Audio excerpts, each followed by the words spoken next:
Looks like we're back on. Okay. I'm Shalom, sorry. Mel. Shalom, my brother. Hold tight. Just put it on mute. We'll bring you right in. Now that we are back, all praises be to the Most High. We are now speaking of coming right back in now that we have the audio set. There'll be no more disruptions.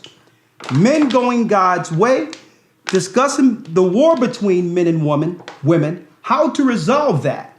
Okay. And of course, brothers and sisters, we'll be bringing the scriptures on the resolving of men according to the Most High in the last days. Because we have a thing where men is blaming women, women are blaming men, but yet we're not getting into the origin of these scenario curses that have destroyed us both. Yep. Women are choosing their side through feminism. Men are choosing their side through men going their own way. Okay? And we need to know, how are these systems affecting us negatively? And does that mean really the destruction of family, of our family, the children of Israel? Does this mean the destruction for all of us with these online choices outside of the Most High? Brother Maloney, how are you doing today?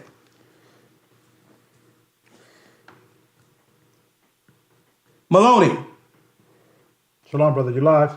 Yes, shalom. I'm here. Okay. Thank you, brother, for coming on. I need you now to go into and give us some insight to what is MGTOW. What is men going their own way, this new online movement that's affecting the young men out here? It have originated out of men rights activism and men rights movement. It is an anti-feminist, mostly on online community, advocating men to separate themselves from society, which we see that's harmful, particularly eschew marriage and cohabitation. Men just fed up with women doing certain things, getting the upper hand. If they get married, they might lose their income to the court systems because of the way the courts lean towards the females. Okay, but in a nutshell, explain to the people, what is MGTOW? Like, is there some type of group do you call to become a member? Is it some online thing where it's an ideology? And what identifies one who have chosen to be MGTOW? Like, what are their tenets? Are there rules? What is it? Yeah. Yes. Basically, you just say, I'm not dealing with women, and then you would get on, because this group is, from my research, is comprised from online sites. You have your black sites, you have your white sites, and they have different viewpoints. Now, there's levels to MGTOW. There's levels. Yeah. Okay. There's levels to this, brothers and sisters. Let me ask before you explain what this is. Brothers and sisters, have you ever heard of MGTOW before? Especially you sisters. Do you ever heard about this thing of men going their own way? Yes? No? Because we're going to resolve a lot of this through scripture. Okay. Explain to us now. Well, we have a total of 5 levels. There's 5 levels. The first level is blue pill. Blue pill level is men who got married after 2000, and it's obvious how poorly society treats men. They are female utilities such as ATMs. They call them simps and manginas. The opposite of a blue pill is a red pill. A red pill would be somebody that identifies or has come into the knowledge of what's being done to men, or per se, just in the MGTOW. We have level 1. It's aware MGTOW. Rejects marriage and cohabitation, any sort, which might be classified as common law marriage. So picking up for a Yes. So this is rejecting the institution of marriage altogether. Yes. Okay, go on. Picking up for a single mother's children or any action which might be used in the court to turn him into a legal indentured servant, but still engages in long-term relationships with strict guidelines. Let me say this here. Each level that I go through doesn't mean that once they start at 1, they're going to escalate to 5. Some people operate at certain levels and don't change. Oh, okay. So level 2 is social MGTOW.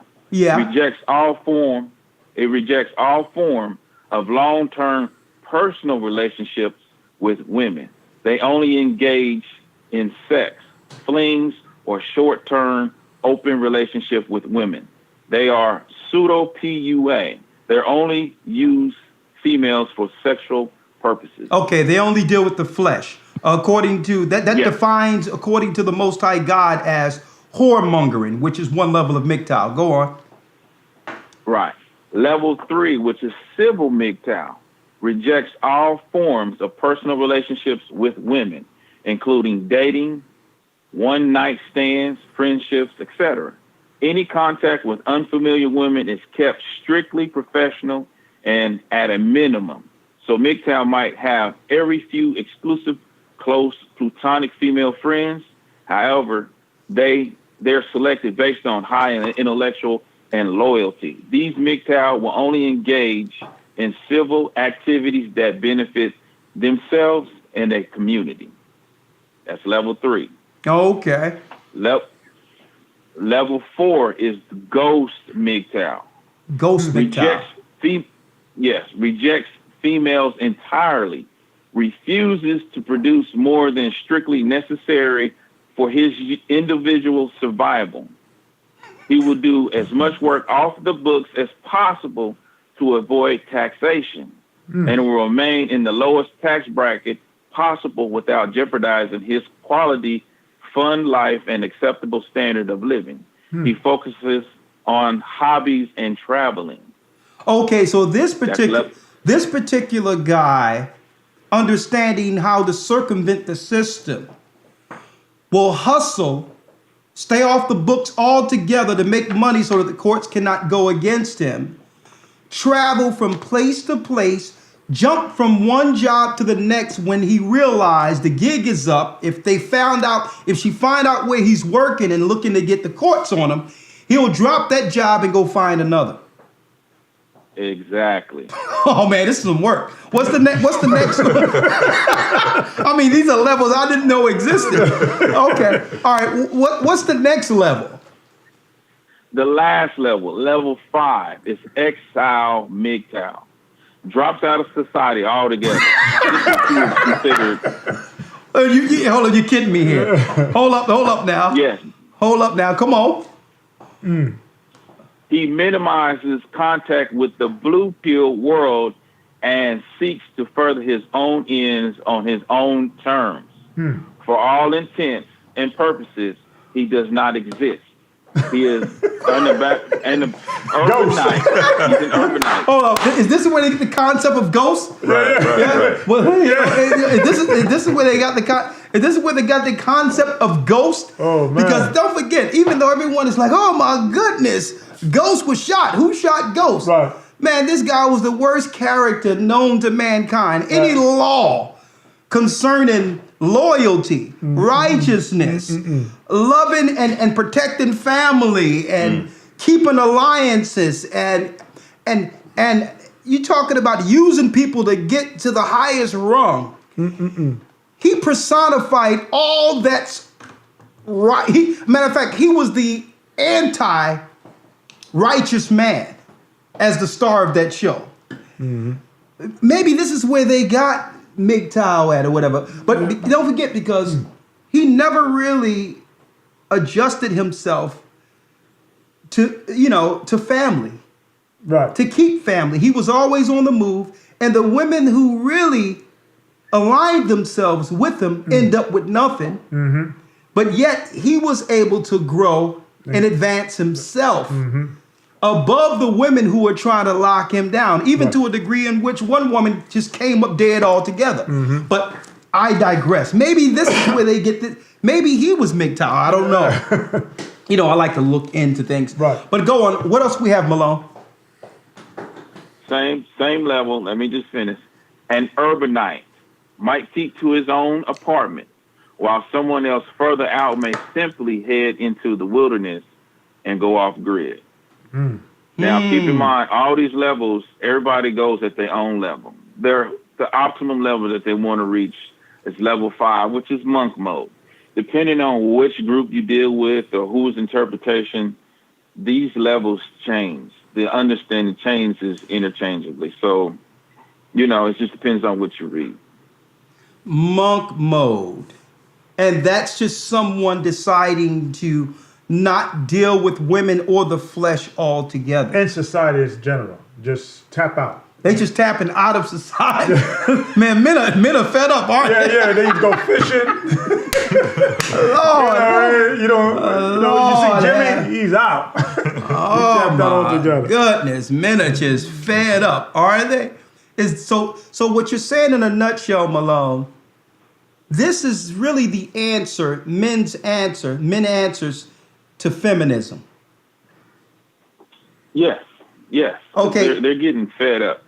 So at the end of this, what do they hope to accomplish? At the end of this, are they looking for a total reset in hopes that the women will come around and be right? I think a lot of them don't care. I think that, I think, and I'm sorry, Malone, you know, I think a lot, what I have read and seen, they actually get offended or upset if you associate them with a political group or a group like men's rights movement, because they don't care about the laws. They don't. I'm not concerned about the laws or changing laws. They're not a movement about that. They don't protest. They don't do anything like that. They just don't want to play the game. You know. Right. So from my understanding, but go ahead, my brother Malone. So the women, so in a nutshell, Malone, if sisters were to run into a MGTOW, usually he don't identify himself as that. He's usually the guy they'll run into who they probably care about, and he'll just deal with them and keep it moving. Right. Well, there's certain, like, they call them simps.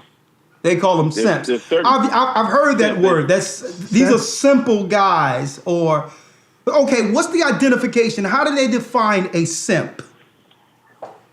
A simp, from what my gathering of information is, someone is extra nice, who stays in the friend zone where women don't care to. I mean, they care. They would hang out with him. They know he's not going to try anything. They know he's going to be that extra nice. And you hear women say, he's too nice. He's too this. Or let's say a woman and her boyfriend or her husband is getting into a fight. He comes along to intervenes to try to protect the woman. But after he breaks up the fight, then the woman turns on him. That will be considered a simp. Intervene because he's not getting anything from that protection of that woman. Boy, this is high level. I'm clear. This is some high level education here. All right. So now we understand what a simp is. A simp is a guy who's willing to be, he's more so a doormat for this woman to be used as a walking ATM card or anything that she can facilitate from her without actually, without, him actually receiving anything in return. He's just being used. The friend zone, basically. The friend zone. This is, as they call it. Man, this is crazy. But and because the reason why I'm saying this is crazy, I don't see this affecting no one to any degree outside of the poor. This is really something that's going to stunt our progression according to what the Most High require from us. Right, that's right. Okay, so I'm going to ask you this, if you can, and I know you're a guy who understands the truth. Malone, is there any positives within MGTOW? men going their own way?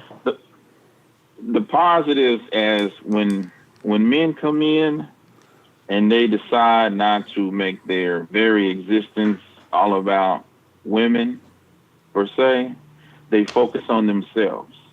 They work on their careers. They develop their social skills. So when that time comes, they will be able to choose the right mate if they decide to go that route. Okay. But if they go that route after getting themselves together, right? If they decide not to become MGTOW, there's a certain woman they will agree to be with. This woman would have to meet a certain level of traditional values to be accepted by a man who have gotten himself together, who have worked to make sure, you understand, that his status is to a degree in which it would need protection. So he would need to choose a woman of value instead of just going into a relationship with any old woman. This woman would have to have something going for her outside of her flesh or her body, I believe, right? Exactly. He's not going to take the status quo that the media pushes through. We need that Kim Kardashian. We need that Nicki Minaj type look. Because a lot of men that get caught up in that, they find that there's empty shells because it's all about them. So then, therefore, I can see where it'll infuriate if you get into a couple of bad relationships. It's like, man, I'm done with this. I'm going to worry about myself. And then when I do research online trying to find some answers, I might happen to run into MGTOW. Okay, so even this guy Peterson said that MGTOW is a growing movement right now. A lot of young brothers are choosing to go their own way opposed to the traditional marriage. Okay, so I'm going to ask you, if you were a young man coming up without the knowledge of this Bible, would you choose MGTOW? No. Why? Because of my family, my mother. I've always seeked the relationship because I know in relationships how things can flourish. Either a woman can break you down or she can uplift you. And I happen to be blessed to have one that uplifts me because without her, I couldn't do what I needed to do. But with her, I can focus. Let's get that. And I'm glad you've mentioned that, brother. I'm glad you've mentioned that and brought your opinion on it. Because I'm going to tell you right now, there's so many sisters now who are suffering. We talk about how, and you can jump in any time, elders. We talk so many times and we discuss how so many times men are hesitant to get in relationships knowing that a woman is bringing in her past hurt and the things she's experienced in past relationships with her. So you're no longer in a relationship with the person you want to be with and grow with. Yeah. You're in a relationship with her and her prior baggage and all the things she couldn't forgive that's affecting the relationship. Now, mind you, there's been a turnaround now that I'm noticing. That men who are scorned or men who feel hurt concerning a relationship that they thought would work out and didn't. Yeah. A woman choosing someone over them. They've taken on the emotional baggage that we only thought were feminine traits. Yeah. Usually men could get over certain circumstances in relationships being a man and not holding the sorrows like a woman would. So the question is this primarily, Mike, for the men or the young men now who have been raised with feminine traits, without a father, without a masculine example, and there are actually men in MGTOW, they're MGTOW as a result of being raised by a woman with no masculine presence, because they're acting out and lashing out. I'm seeing this as a woman scorn. Now, right. Could that be? Go ahead. Maybe, I don't know all the ins and outs of it, but it doesn't seem like a real man would make a movement based on being hurt or based on something that happened to them or what a woman done to them. Usually these are traits of a scorned woman. Yes, and I think how that has developed is through in my time, where out of wedlock babies, and you have children raising babies. So they have not developed. So the child is not developed. It's being dumped on the grandma, and she's forced to do something that she has already done. Okay. And some of them, some of them can raise them, some of them can't. But I just look at some of the single women groom men to act a certain way. If if you have, what's the saying? If you a good woman, it just slipped my mind. There's some sayings because they program them to accept them in a certain way, and that's why you see some like black. I want to say conscious movement. They worship the woman, the black woman, regardless of they claim what that she does. that woman is God, which is utterly ridiculous. I don't know where they get that crap from, but okay, all right. That's their game. That's their. Okay, that's so the this is the anti-woman is God movement. Yes. Okay. All right. So real quick, for those who've just come in, just give us the levels of MGTOW again. And what we're going to do is come in and go in with our hashtag that Elder Gabar created, Men Going God's Way, to find out which tenets within man's going their own way aligns with the Most High's way. And what we need to throw out altogether concerning that movement, if any of it. Yeah. Okay? Because men should go their own way. Yeah. Straight up. They should go their own way first with the Most High to understand how to deal with a woman. And with the It's not to understanding- exclude the woman. Right. Why? Because man is the image of God and woman was taken from man. Guess what, folks? Man or woman, we as a family cannot run from ourselves. And it's about resolving our issues instead of further decaying as a nation. I'm going to talk about this. This man's going God's way, their way, because man going their own way has a point and saying, well, listen, this thing needs a reset, a rendition. I'm not participating as is. But now that you have come to that realization, the Most High brought you to that realization, is what to do once there. Yeah. Because we've all been at a place hurt from someone we cared about. We've all been at a place and say, I'm not playing the game no more. But that was the Most High introducing himself at that point. Yeah. You understand? Yeah. So there was no MGTOW or a fraternity I could deal with to hide my hurt. Yeah. It was the Most High resetting me to go his way. You understand? Yeah. Not join a fraternity of hurt, broken people. Where Satan is still in the midst of it. Yeah. So these guys have serious points. They have serious points and why they're choosing a different way. Yeah. Amen. And it's Yeah. just to follow up on an elder before we continue. I know you want to talk about that those two shirts you guys are rocking, so we're going to talk about that. Oh yeah. We're going to talk about the shirts. Stop No doubt. anti-Israelitism. Here's the American flag. What's going on with that? Here's the Elder? American flag. Thank you, Elder.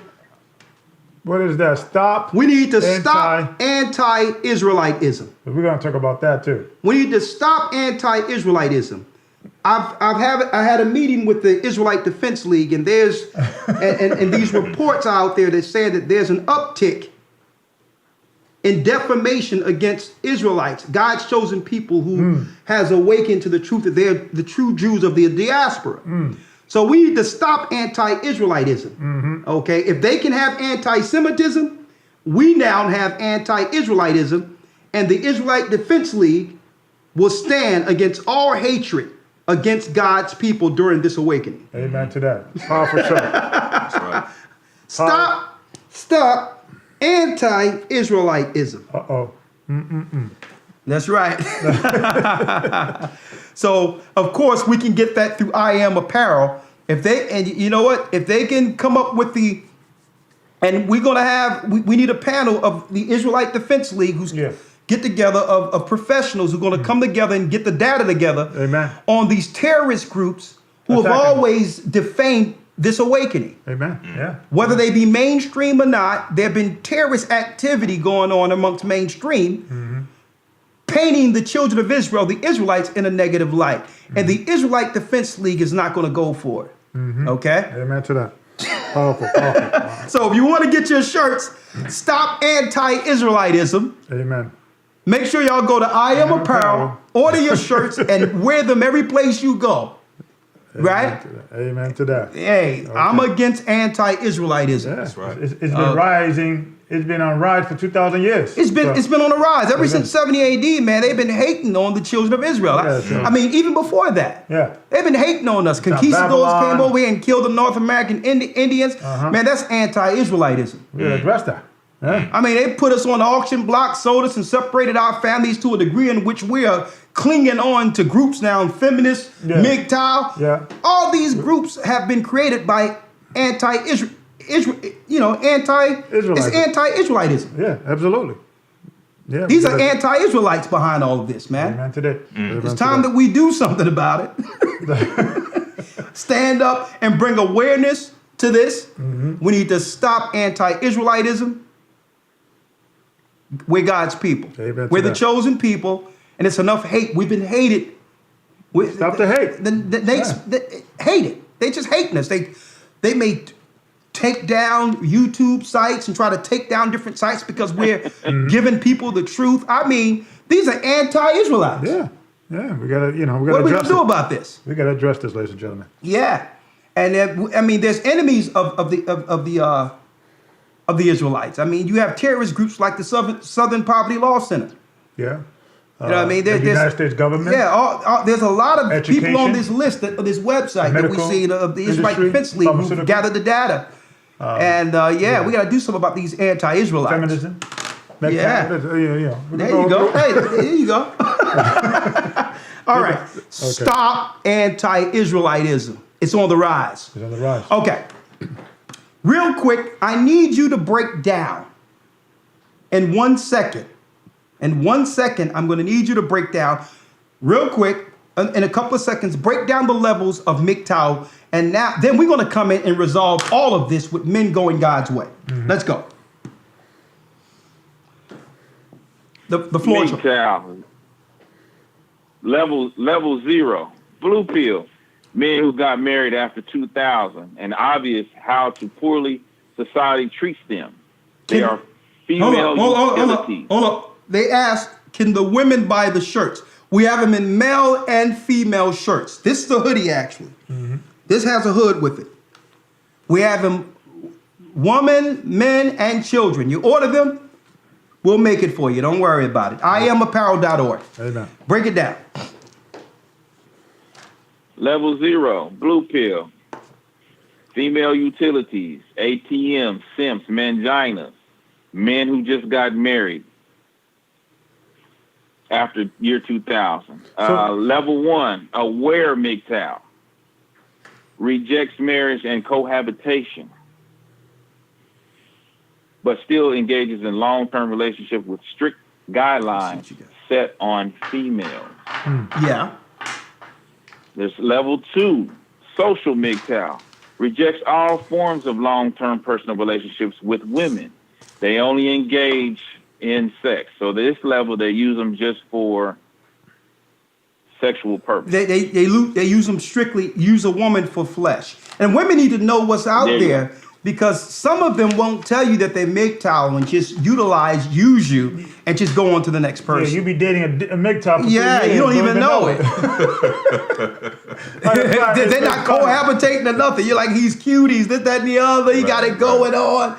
But not realizing he's under an alliance against you. He's just using you until the gig is up, and then he's going to find someone else. My wife has a friend Yeah. that who was a friend of ours, that she's been dealing with an individual that had his own apartment, has his own business, has his own situation, and they don't live together for like 5 years. And I told Desiree, babe, tell your friend to look at the MGTOW thing. She may be a victim of MGTOW, don't even know it. Because she's like, I want to get married. Well, and it's been 5 years, and it's been, that type of situation. So you may be a victim of MGTOW.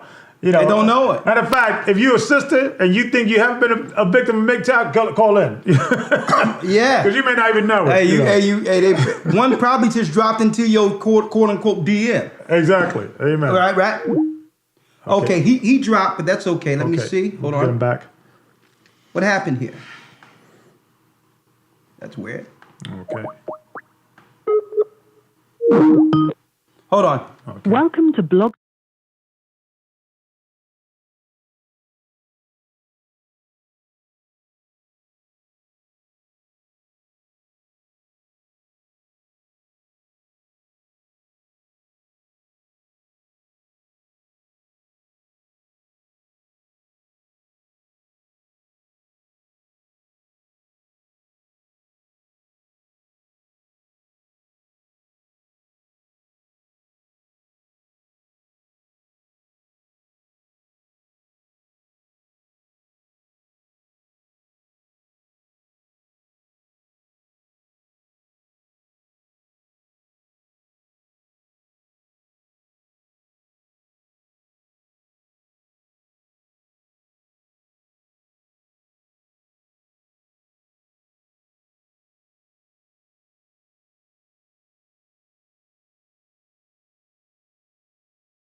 Okay, brother. What we gonna get that first, right? We get that first? On one of the points. Okay, great. All right, brother Mike, you with us? Yeah. Yes. Okay, one moment. Bring it out. These scriptures, man, the Lord's got Oh, lined hey, the up. scriptures break it all down. The scriptures can identify MGTOW. Everything. Mike, I'm pulling you in now so you can break down the tenets of MGTOW when we jumping into these scriptures and opening up these lines, 515-605-9327. So I'm going to hang up with you and bring you right on. Go down the list, okay? Okay, I'm on level 3, so. Level 3, I'm bringing you right in. Okay.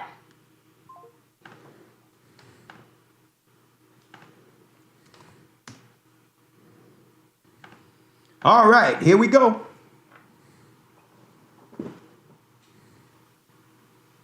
Okay, Mike, you with me? Shalom, Mike, live. Okay, Mike, you on level 3. Let's go. That's civil MGTOW. This level rejects all form or personal relationships. That means one night stands, friendships, etc. So this is Anything one night. unfamiliar? Okay, one night Yeah. stands. Okay. So, Brother Mike, can you elaborate on? Okay, so is level 3 is when you start introducing that it's okay for you, or you should go into the women of the night? Is that the level that is? So if you're not going to be in a relationship at all, are you using? If you're avoiding one night stand, then this is when you become monk, or this is would you just use, women's services? If you understand what I'm saying. I think that was level 2. That's this right. one is There's just, levels, it's just folks.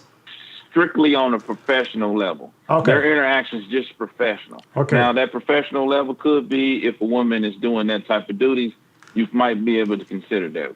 Okay, so Lord you have only mercy. deal with them. There's rules here. Yeah. Okay, what's the next one? So we can go ahead. Level 4 is ghost mental. Rejects females entirely. Refuses to produce more strictly and necessary for his individual survival. So he don't want to have nothing to do with it. Okay. Any contact might be the degradation of his life. He's like, no, no, no. Okay. We got someone on the line who's saying, brother, you don't know MGTOW like that. But maybe Yes. you're just going through the tenets here, but I'm sure there's different rules for whoever participates in it. Because what I'm hearing is it's constantly evolving. It's evolving. Yeah, okay. so it's not, All right. you know. It's evolving. Exactly. I have brief experience in this. I'm not a member. And if that person's a member online, then maybe he can give more information on this. But this is from what I've gathered. Okay. This is what we see from the surface. Okay. So level 5, Go on. exile MGTOW. This one drops out of society. So He goes ghost. Ghost. Okay, he's off the grid. Ghost. And this is monk mode. Monk mode. Monk mode. Okay. Depending on which sites you look at, Okay. it's monk mode. Okay, I need you to describe someone in monk mode.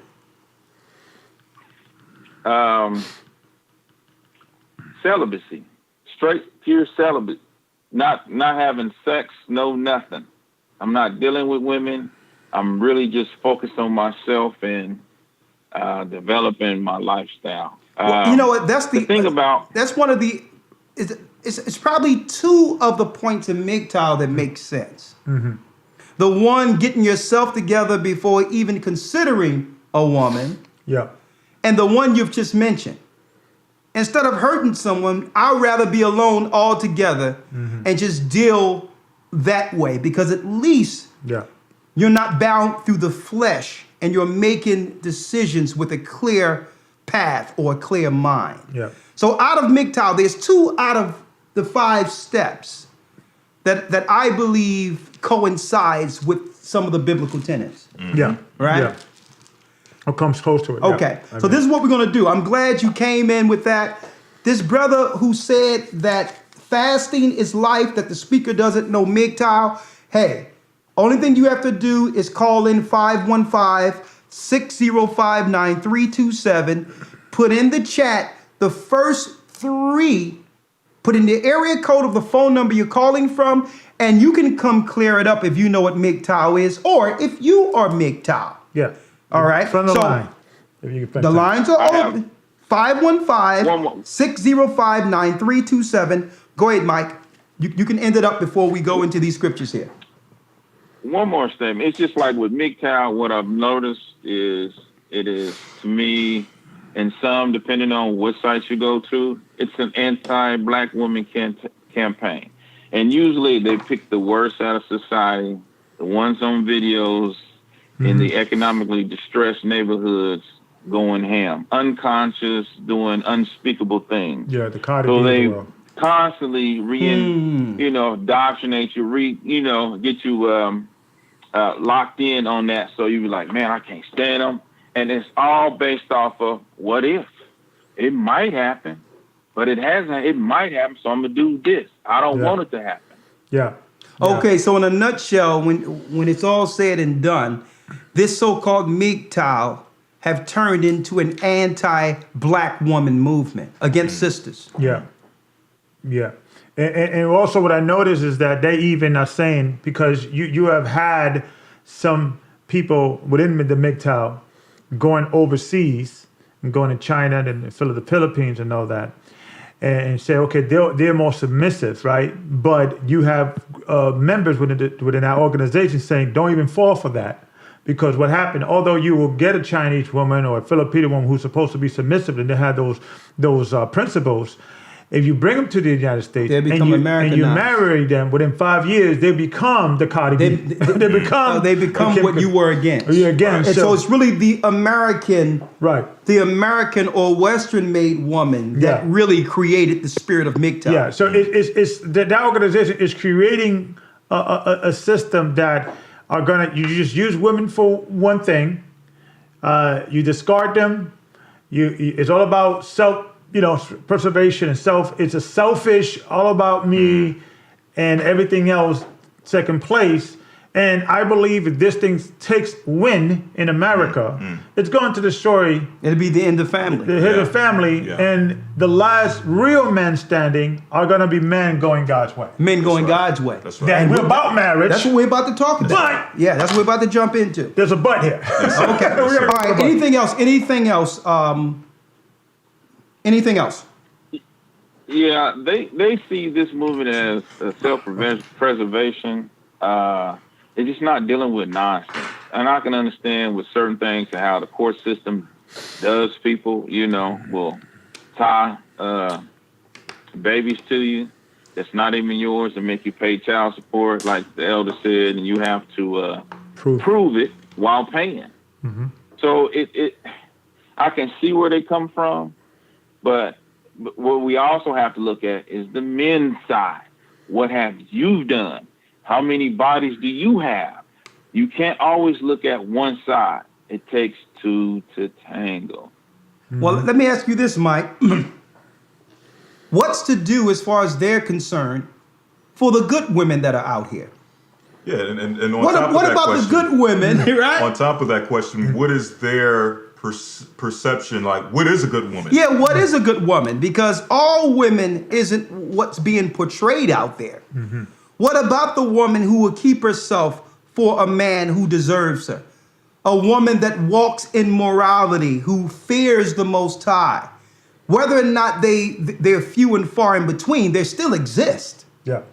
So Right. what about, is there anything to say in this movement about women who are really against feminism? The women who stand in righteousness or virtue when it comes to tradition. These women do exist, but the media don't portray these women. Yeah. They don't highlight these women Yeah. on Movies and TVs. on what you would call world star hip hop, Right. or Desperate Housewives. on Desperate Housewives, or Love and what's the Hip other Hop. one? Love and Hip Hop. Right. These women rarely get any level of promotion, as if they're non-existent. And they're out there. And yeah, they're out there. Yeah. So That's what? not- So let me ask you this: do they believe that good women exist? Yes, far and few in between. They know they exist, but they focus on the mishaps of women. That's the main focus. They don't look at that. That's why they say we go overseas. Westernized is done. We go overseas where somebody's not, where the women are not undoctrinated by the Western civilization, and they choose to go that way. They say it's done here. They don't want to have nothing to do with them. Okay. And last but not least, the good girls that I'm mentioning, I've seen MGTOW against these good girls because they feel the good girls choose bad boys. Like Right. the women that Yeah. have some moral fortitude to them and some level of virtue that are not out in the streets like that aren't choosing them. They're choosing the bad guys. Yeah, Mike, can you touch on the whole, the two class of men that MGTOW is claiming that women choose or not choose? I know we talked about that earlier. Yeah. Some of them identify with, it's called select man. Select man. You're tall, 6'2", athletic, muscular, handsome. That's your select dude. And that's not all of them. Then you have some what you call non-select, which you would call beta males. The first one I named select is alpha males. This is The something beta else. males. Okay. The beta males are, you're not so attractive, not having the job. They have to get the job to, put them up to that standard, like a Bill Gates or, for women to even pay attention to him.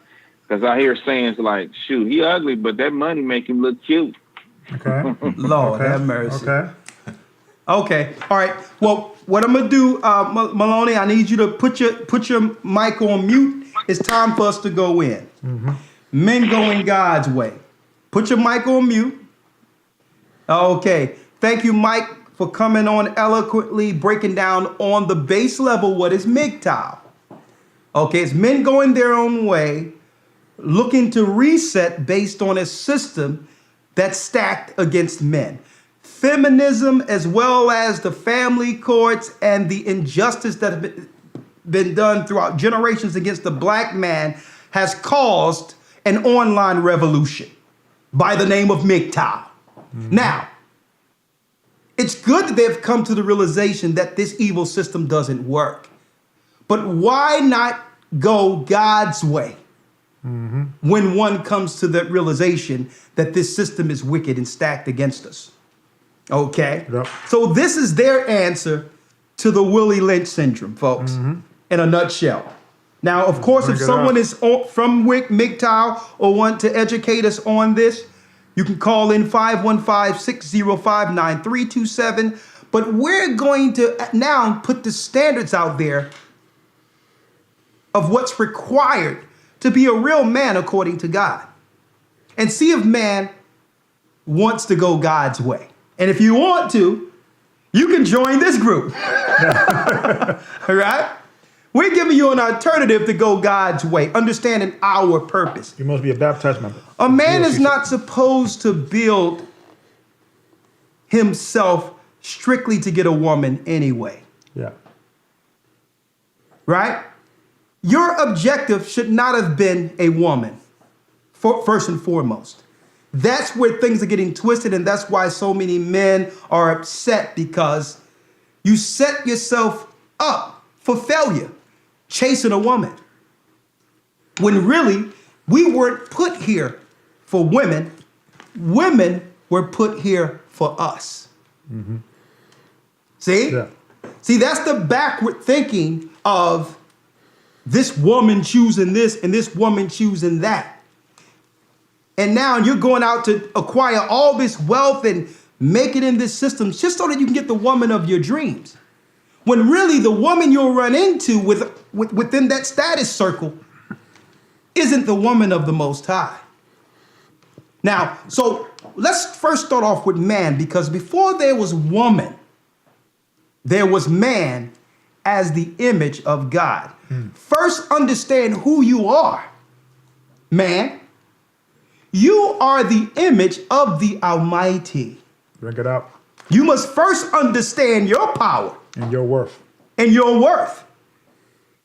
And that worth isn't calculated or understood by how women perceive a man, Right. or a woman sees a man, Or society. Yep. or how society have defined a man. Amen. Bring it up.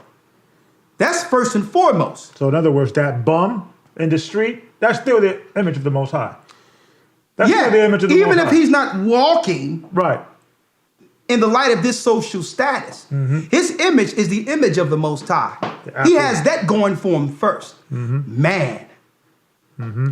So let's not deal with the bum on the street. Let's deal with the regular man who have come to the understanding that something is wrong, Yeah. like those who choose MGTOW. Right. Man. What was man created to do? Let's go. Genesis chapter 1, verse number 26. Yes. And God said, let us make man in our image, Let us make man in our image, after our likeness, and let them have dominion over the fish of the sea, and over the fowl of the air, and over the cattle, and over all the earth, and over every creeping thing that creepeth upon the earth. So man was made to have power. Man was made to rule and not be subservient to anyone. That's your nature. Your nature is to rule. Now understand that. That's your nature. Now, how do you get that spiritual fortitude to walk in the power that the Most High God made in you? Because first you get to know yourself and your purpose, and you can easily figure out what the purpose is, what the purpose is for a woman for you. First of all, you're not supposed to be chasing a woman. Because there was no woman. The Most High made man in his image, and while he was asleep, woman was pulled out of the man to be a helpmeet, to help sustain his dominion. So understand the woman's purpose. It's not you chasing her and trying to figure out who you want and get all this status for her. Yeah. It's not that way. Our direction and what the Most High made us for was to rule through equitable judgment on earth, being a reflection of him on earth. We're his reflection. We're his woman. Okay? Yeah. So we're looking at how the women are going off and how they're out of order and they're choosing wrong. Why? They don't have no direction. What we are witnessing with women going off is what God is witnessing on earth with man. A man with no direction, not doing his true purpose. So what we're seeing in our women is what God is seeing in us. And we expect them to fix it without us fixing ourselves first. Okay? Let's talk about that dominion. Because with that dominion comes rules to rule by as a man. Let's get it, Elder Lawyer. Yes, sir. One verse before I get back to the point, because you mentioned something real key, that the whole nation really is broken, male and female. We're all sick. Right. Let's see what Isaiah said about this in Isaiah chapter 6, 1 verse 6, where it says, from the sole of the foot, even unto the head, there is no soundness in it, but wounds and bruises and putrefying sores. They have not been closed, neither bound up, neither mollified with ointment. So we're all sick, and none of us have yet been healed. Right. Exactly. Then it's time for us men to heal it. That's right. We gotta do it. We can't wait on the sisters. We gotta complain about it. We're gonna do this or what. We gotta do it, and then the sisters will follow. That's right. Exactly. That's right. Exactly.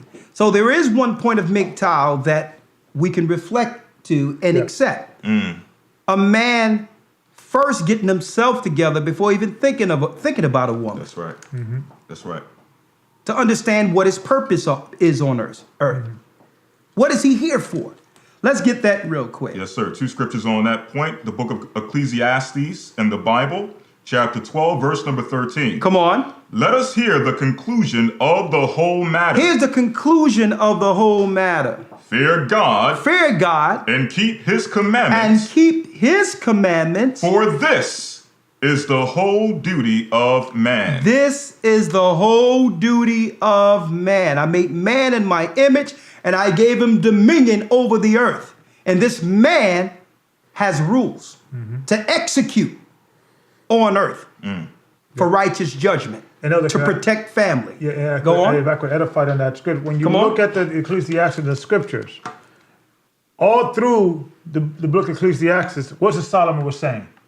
Oh, it's vanity. This is vanity. Right. That's vanity. Right. This is vanity. Right. This, I checked this out. That's vanity. I checked that out. Right. And at the end of all, he said, I concluded that the whole thing of, because he was a rich man, he was a powerful man. He said, you know what? All that I have is really vanity. It's vanity, nothing. It's nothing because at the end of the day, it's keep the commandments of God. But this is the duty of man. But go ahead, Elder. Come on, let's go. Yes, sir. The book of St. Matthew, chapter 6, verse number 32.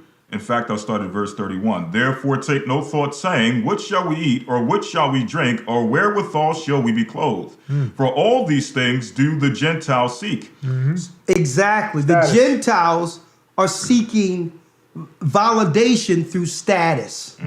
How they look, what house they're living in, how many cars they have. Something that a woman can brag about. Look what I have based on this man. To your cribs and all that. Yeah. This is how you get status or feel validated according to this world. See that? The life of rich But read on. You're not supposed to be seeking the lifestyles of the Gentiles. See that? Because what?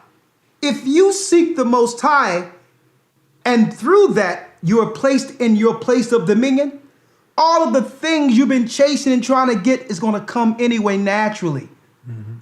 With your spirit intact, without you losing anything spiritually, which is your power and courage. Because man have to pay a price in chasing status. He lose himself in it. Come on. These are the things the Gentiles seek. See? Christ was dropping jewels here, folks. Christ was dropping jewels. Listen here, go on. Yes, sir. For your heavenly Father knoweth that ye have need of all these things. He know what you need. He even know what you desire. But are you willing to put him first and stand in your purpose according to him first? Read. Verse 33. But seek ye first Go on. the kingdom of God. Seek the kingdom of God, man, your original purpose. Not to blame the other part of the family, but to heal the other part of the family Yeah. for his kingdom. And I could add to that, Elder. on. Sometimes you may have certain brothers say, you know, Elder, I heard you. I've been following you guys, but I'm working on this business. Or I'm working on this thing that's going to bless the church. You know, and once I make it, you know, I'm going to come back and, you know, bless the church. Like, It brother, never put your happens. butt in the Shabbat and stop Right. your crap. It never Seek happens. the kingdom first. We don't need you to go out and get anything to come back and bring within the kingdom that's working and building now. Right. That doesn't make any sense. You got to go outside and bring it back when we're working on the inside to bring the kingdom. Amen. It never works that way. Yeah. It's seek ye first the kingdom of going God's way, Yeah. not pointing to what's wrong, but getting the wisdom to fix what's wrong. Obtaining that wisdom. Right. And, Okay. And there's Come nothing on. wrong for you to, you know, start businesses and endeavors as long it doesn't get in the way of your works. Exactly. Then everything else is fine. As long as God Exactly. comes first. Exactly. You can't compromise the works. Getting Okay. spiritually, getting your priorities in spiritual order. Right. Not thinking that you can go out and make money to pay for the kingdom of heaven. When the nation needs fixed, Yeah. needs fixing from the inside, instilling the spiritual tenets in men. Okay, and I see so many people, elders, I see them out there pointing to what is, blaming the white man and blaming the system. Anyone can point to what is and quantify what happened to us. How many of us can look at it and say, if I can identify the issue, I should easily become a part of the solution. There must be a key. There must be a solution to this problem if I can easily identify the The problem. problem. Amen. And the issue is all of us look outside of ourselves for the issue. Read it. But seek ye first the kingdom of God and his righteousness, And his righteousness. and all these things shall be added unto you. And all these things shall be added unto you. Right now, I'm not even going to talk about women right now. Let's talk about man. Because there was no such being as woman when the Most High shaped Adam out of the dust of the ground and gave him dominion to name all the animals and to understand its function Yeah. within the ecosystem. Yeah. That man had a serious relationship with the Most High, understanding the do's and don'ts according to the heavenly expectations of him. The woman came second. And if you could go into, or you go into other writings, Elder. Yeah, The Most High gave Adam a woman because he was looking at all the animals. yeah. And so each animal had a mate. And God said, you know what, let me give Adam a mate too. But he was complete already. It was because Adam, you know, so the lion had a lioness, you know, the horse had a, you know, everybody had a mate. And he was like, where's my mate? And the Most High said, you know what, let me give him a mate. But he was already complete. You know, the wife was an addition. It's a blessing. It was a gift from the Most High. But Yeah. he was complete. Yes, sir. And the whole thing is this, right? The Bible tells us about Judah, right? In Genesis 49. Yeah. He's a lion whelp. Yeah. He went up from the prey. Who shall rouse him up? Don't forget, it was Adam who named the lion. king of the jungle. Now, it also teaches us in Romans, the first chapter, that the invisible things of him are seen by the evidence are things that are made, his eternal power in Godhead. Yeah. Male and female made he them, not just the dominator, man and female, but all of the animal kingdom named by Adam. So let's just examine the lion right now, king of the jungle. If there's a threat that comes in to the jungle, the king stands up and looks from far. But guess who protects the perimeter and the cubs before they get to that king? The lioness. The lioness sees it first and warns the king and makes a perimeter to protect her cubs. So even nature itself tells us. And see, these world powers know we're Judah and know the power of our lionesses. That's why they empower our lionesses to have that same attribute, but to protect the enemy instead of the king. Yeah. They'll finance the lioness to deal with that natural attribute of protection to uphold their kingdom. The question is, with us being the lion, how do we get our lioness back to make that perimeter to protect our cubs? See? Adam named the lions and the lioness and realized he ain't look at the lioness and saying, well, what's going on with you? Hypergamy, you're trying to work your way up to the next lion? No, the king is looking at this and saying, well, hold up. There's something that endeared these lionesses to that king. And you know what it was? The lion of the jungle stands in his power and purpose within the jungle. And let me just add, He does exactly what he was made to do. Yeah. And see, the lioness fear and respect that aspect of the king. Yeah. And I'm going to go there in a moment, but go on. So you had mentioned hypergamy, right? For those that don't understand, Yeah, that hypergamy, word, yeah. Hypergamy is basically that women would never date somebody below their status. Yes. They would be either dating same status or above, right? Yes. Women are attracted to power and things of that nature, and people view that as a negative. That's actually a positive.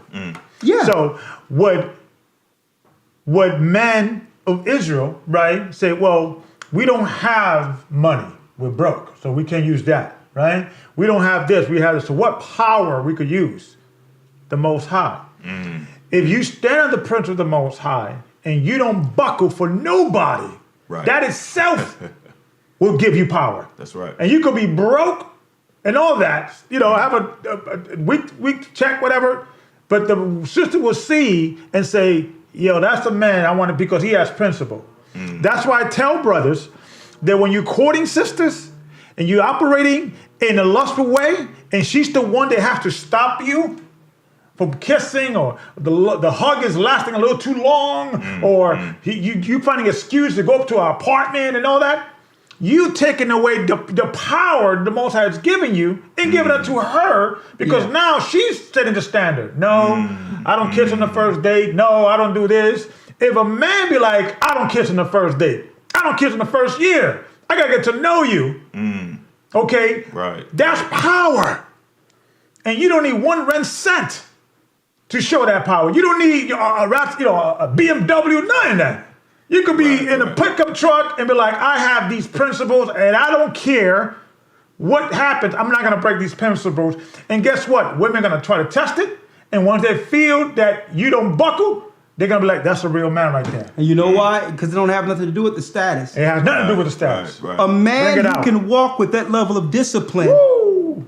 will one day have everything, and the women know it. A man who could hold his members and deal with some level of discipline concerning their woman, they understand that they're going to take that mindset every place. That's a man who can bridle himself is powerful. Power right there. Right? They don't know. So the whole thing is they're checking it out. And see, no one, I'm gonna tell you folks, people be sleeping on women. No one can understand. The woman recognized the potential of a man before the man does. Do me a favor, Mike. Put that on mute, please. Put that on mute. Thank you. Yep. Thank you, Mike. So the whole thing is this. A woman will be with a man who she see doesn't have it all together, knowing at the end of it what will come of that man. One moment. I think that's Mike. Is it? Okay, you back with me? Hello? Mike, you back with us? Okay, but it's one thing I wanted to point out here. I'm going to point this out. Get me one more scripture. I'm going to take a quick break and come right back after this one scripture. And I want to drop this real quick, folks, about the duty of a man. Understand who you are in the Most High. The purpose of the Most High is to fear God and keep his commandments, which is the whole duty of man. Read that again. And I need you to get Ezekiel 34 and 31. And let's get Sirach, the 40th chapter. Yes. You were dropped. Did you ask something? Okay, no problem. Just put your phone on mute. I'll keep you on the air. All right? Okay. All right. All right. All right, Ecclesiastes chapter 12, verse number 13. Let's read it. And it says, "Let us hear the conclusion of the whole matter. Come on. Fear God Fear the Most High. and keep his commandments." Keep his commandments. Now, there's laws on how we as men are supposed to deal with women. That's right. In the commandments, he give us laws that will keep the woman in a submissive, supportive posture. It's in the law. Read. For this is the whole duty of man. Because we're claiming that the women aren't right, they're not being submissive, they're not doing what's right, and because they're not doing their duties. Well, guess what? Are we doing our duties according to God's requirements for him? So we got this twisted. They're not the only people with duties. What about our duty? To hold the standard in which they would have to work to grow in, to be a part of. But it's been the other way around. And guess what? I think what you've just quantified is the example of simp that we heard about today. The simp is the man that don't fear the Most High, Yeah. who's looking to blame everyone else Yeah. for his position and why he's not being chosen and all these other things. It's a man that haven't learned to fear the Most High first and understand his duty according to God. He's complained that the wife doesn't love him, respect him, but he was trying to sleep with her the first night they met, the first date. Yeah, How's she gonna respect that? exactly. You know, if she understands that this what I have in me, my body could take this man down the first night, but then he wants to establish some rules in the house. Right. Yeah. Yeah. Yeah, see, you have to think about this. We have brothers who would, in a nutshell, think about this, will push back on the honor that it comes with a relationship. They'll push back on, well, brother, do you actually know her family? Do you even want to get to know her family? Do her family accept you? Or vice versa? People want to go straight to the fleshly part, not realizing that when you bring a union together, you're joining families according to the Heavenly Father. Yeah. And see, when it says fear God and keep his commandments, that's even instilled in how we choose a mate or a relationship. We're going to choose a woman that God would choose for us, for us. And we'll never look for anything less than that. That means you're looking at a woman and saying, well, hold up. I know she's worldly. I know she's wearing all this stuff. I know she go out on Friday nights. I know that she's a pagan and all that. But my power is so strong that I can actually change. I can works. change her. It never works. And it doesn't work like that.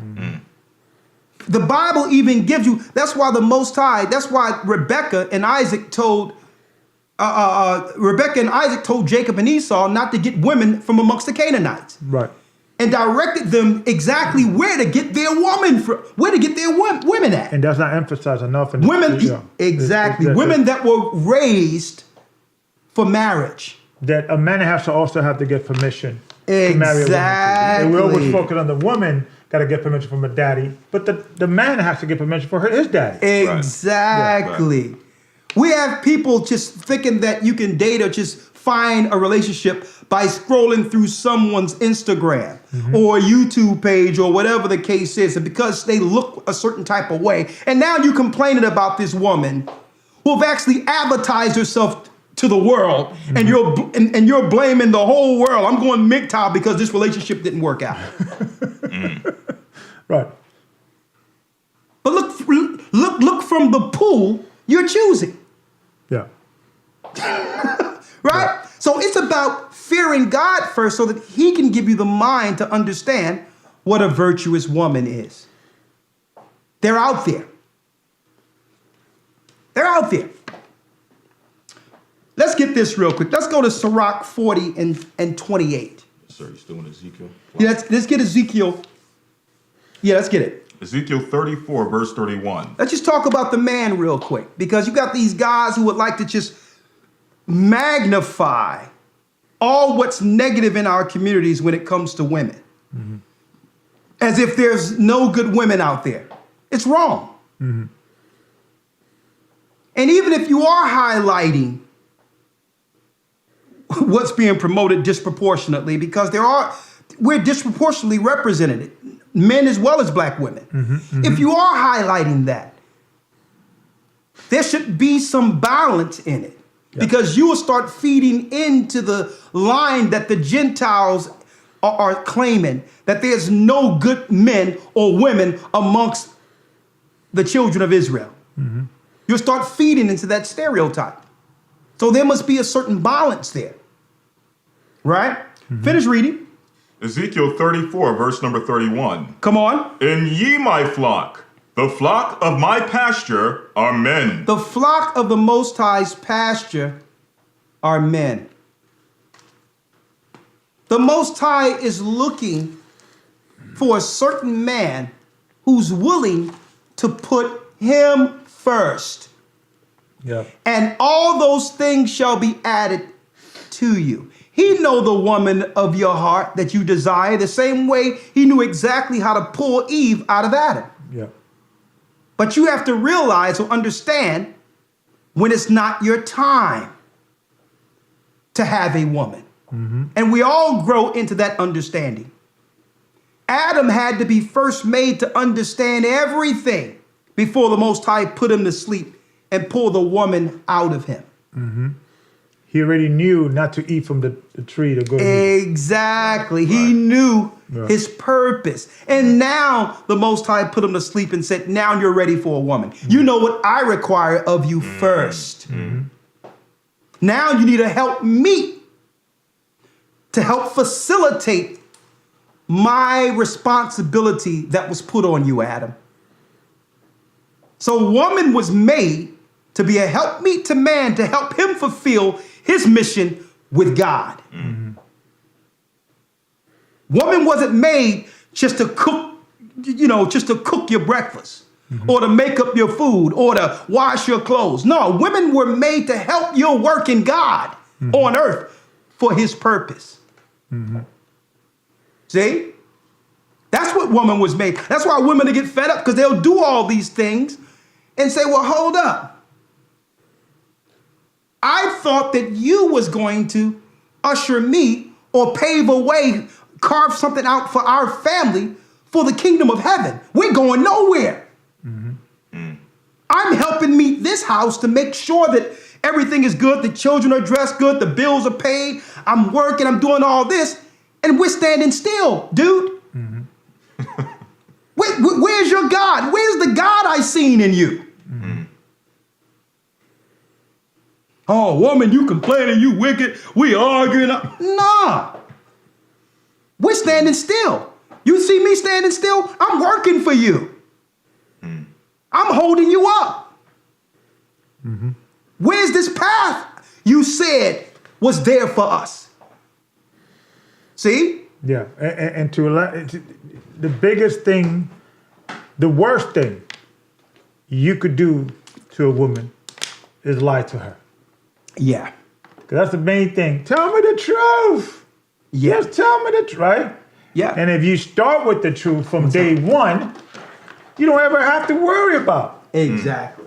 You know, if it's a situation, you that's where the whole courting thing starts, right? Right. Supposed to be. Right. I want this, I want that, and things of that nature, right? Or a woman may have a standard. A man got to be confident enough to Right. say, I can't give you that. I'm not going to give you this. I could give you this, I could give you that, but I'm not going to give you that. Right. What the problem is, the man will say yes to everything because Right. they are afraid that she may, walk away or have second chances or a second choice or start second guessing this decision. A man has to be confident to say that's fine too. Right. Just give the truth of what you can offer in the relationship from day one, and let the woman decide. Right. Rather than you selling her a pipe dream that is not reality and things of that nature. And then when you get married, then you don't deliver, that's when the problem starts. Right. What is the most powerful thing on earth? Truth. Yeah. That's the powerful thing, because what happens is, and this is what's creating some of what you would call scorn spirit in women, Right. to some degree, is that you will have a woman who will see the potential in a man, Right. work with him at his lowest state, Right. move him all the way to the degree in which he now understands how to take on the world and make things happen. Yep. And then once he get that status that was built with her being the helpmeet, moving him to that position, Yep. what happens? She eventually is moved out of the way for someone who didn't help him gain anything in the earth. Everything she built in him is for someone else. I've heard those particular stories too, but before I go there, hold on. One moment.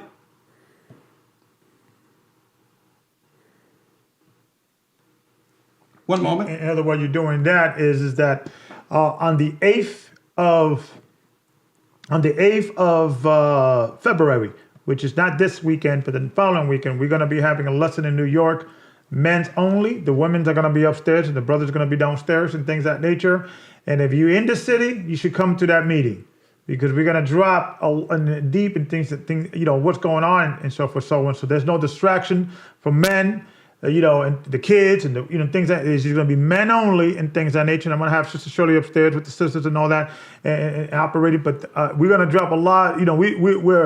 We're giving them a preview tonight of men going God's way, because we're going to be doing it here in Philadelphia also. Yeah. Okay. We're going to talk about that, but let me bring this out real quick. One moment. Hold on. Give me 1 second. We'll be right back. Men going God's way.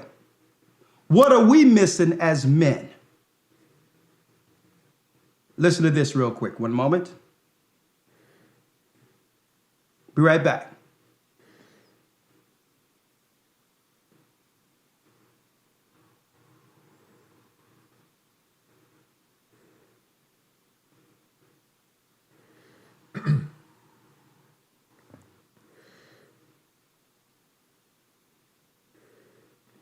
The Bible.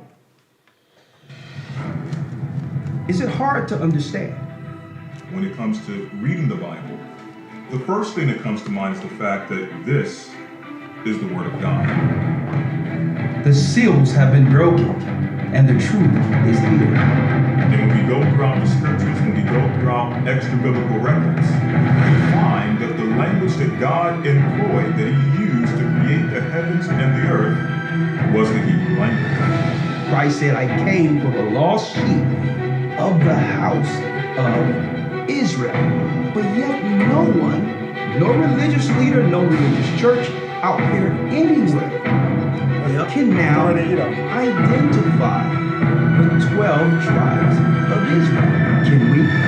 God is quite simple, but it seems as if man makes understanding him hard. What are those mysteries? The truth of your book and the truth will make you free. The Hebrew Bible Academy, you're invited.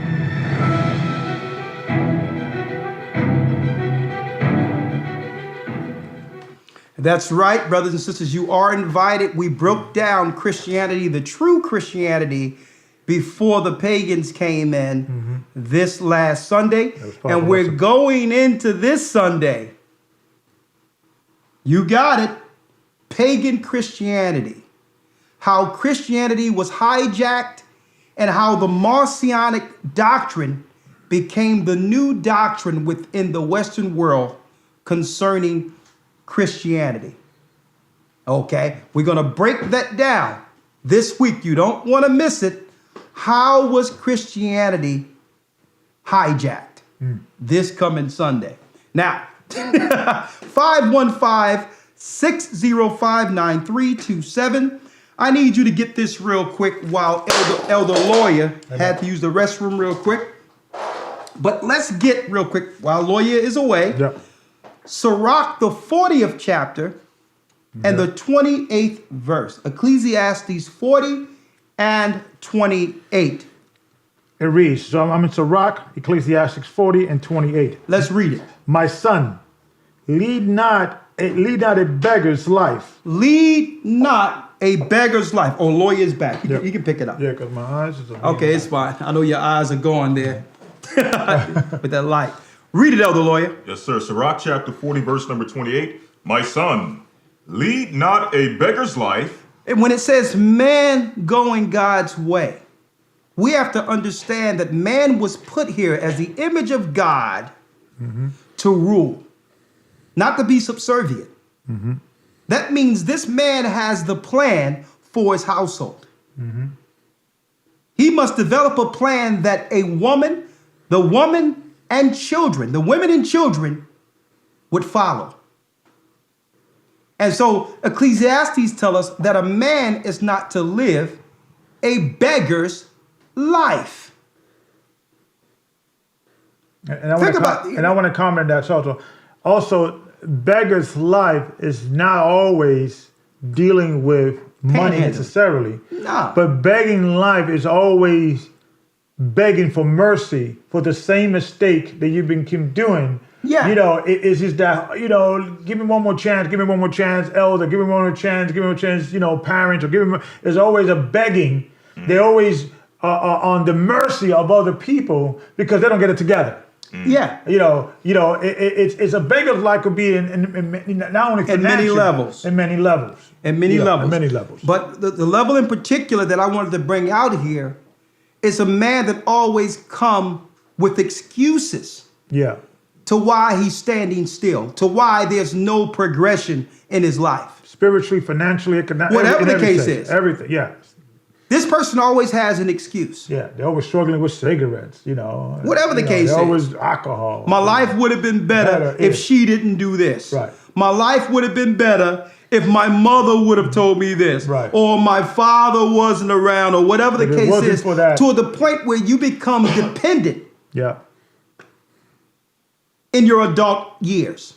Someone that still haven't found their place living with their parents, living with their grandparents up to 30, 40, 50, 60 years of age, living on other people. This man, if you are dealing like that, must find his purpose with God. And these are the people that initially work backward. Instead of them finding their position and duties with the Most High, they go to find relationships with a woman. Without understanding, man was made first. And then the woman came in to be a helpmeet, to help you with the work, not the other way around. Well, let me get a woman because the law said it's okay for me to have a woman But what is she helping to meet? What is your responsibility with the Most High and duties according to God? Think about that. We're looking backward. It's to a degree where we're being used strictly as slave studs like we were used in slavery. We were used just to procreate new slaves for the master. Like cattle. To produce children who don't know any better, who can only be used as servants in this system. So that's what we're relegated to without understanding our full purpose. Either you're in rulership as Adam or a servant. There's no in-betweens. And if you don't understand what your positions are in the earth to rule, by default, you and that woman with no direction will only bring forth slaves, servants, to be utilized for the system. See, and that's why the Lord says a man should never live a beggar's life. You should feel at a loss anytime you have to beg as a man for anything. You must feel that. Now, of course, we all fall on hard times and need help from our family or whatever the case is. It's not talking about that. It's talking about a man who lives his whole life using excuses and depending on everyone else without understanding that if he was to fear God, keep the commandments, and focus more so on his requirements to the Most High and his responsibility with the Most High, that the Most High would have already set him up with all the other things and added all those things unto him if he seek the kingdom first, if he put his priorities in order and go God's way. Finish reading, Elder Lawyer. Yes, sir. My son, lead not a beggar's life. Lead not a beggar's life. For it is better to die than to beg. It's better to die. Look at this. This is wisdom here. In the old time, these were men living under righteous pride who couldn't think that it was okay to live up under another woman for years while everything is in her name, while you borrowing her car to go places and all these things, like the life we're living today. It was at one time a man would feel less than the man living like this. Read on. Verse 29. The life of him that dependeth on another man's table. It says the life of him that dependeth on another man's table is not to be counted for a life. It's not even to be counted for a life according to God. Because you're depending on this other man. Yeah. Because now you become a servant to that man or woman who's taking care of you. Now here's some harsh realities here. Because these are the men that are actually being raised in our communities and that no one is talking about. And it's this thing that no one can talk about what's hurting us as far as the men are concerned, and no one can actually talk about what's hurting us on the other side as far as the women. There's this secret protection that's out there, not to highlight the scenarios that are destroying us inwardly, not to even talk about it. So men are scamming, I'm going my own way, women are this, women are that, I'm going my own way. It's not about that because these women aren't right. Well, the question is, are you right with the Most High? Because obviously God went his own way when we began to break his commandments. And now, as a result of that, captivity. God went his own way. I tell you, I'm gonna let you. Yeah, and the Lord is like, listen, I'm not switching it around no more. And I'm not just going to give you Israel anymore. I'm not just going to promise you anything. You're going to have to keep my commandments and work according to your original purpose to receive this kingdom. And I'll accept you again. Now, if a man began to stand in those same standards, bring it out. Then the women now have to work like we have to work under the law to get a good man. Right. To have a good man. Because the standards and the priorities have now been set righteously. Right. Not blaming one another. Falling in order according to the word. Yeah. Come on. The life of him that dependeth on another man's table is not to be counted for a life, for he polluteth himself with other men's meat, But a wise man, well nurtured, will behave or will beware thereof. Someone asked, well, what makes a man a simp? Well, listen, I don't know about all that, but we're just using the example of in MGTOW for those who missed it. Simp was one of the positions they would put men in who would do things, for women without receiving a righteous commitment in return. A simp is someone who would just step into a scenario and become a ATM machine for a woman who's not willing to show some level of virtue and respect for his manhood. That was the example earlier. You may have missed it. Yeah. But go on. Verse 30. Begging is sweet in the mouth of the shameless, but in the belly there shall burn a fire. Sirach 18:33. Let's read it. Be not made a beggar by banqueting upon borrowing. Do not become a beggar by banqueting on borrowing. That means every time you see this grown man who's supposed to be the image of God, his hands out. Hey, brother, oh yeah, you got some change? You got this, you got that?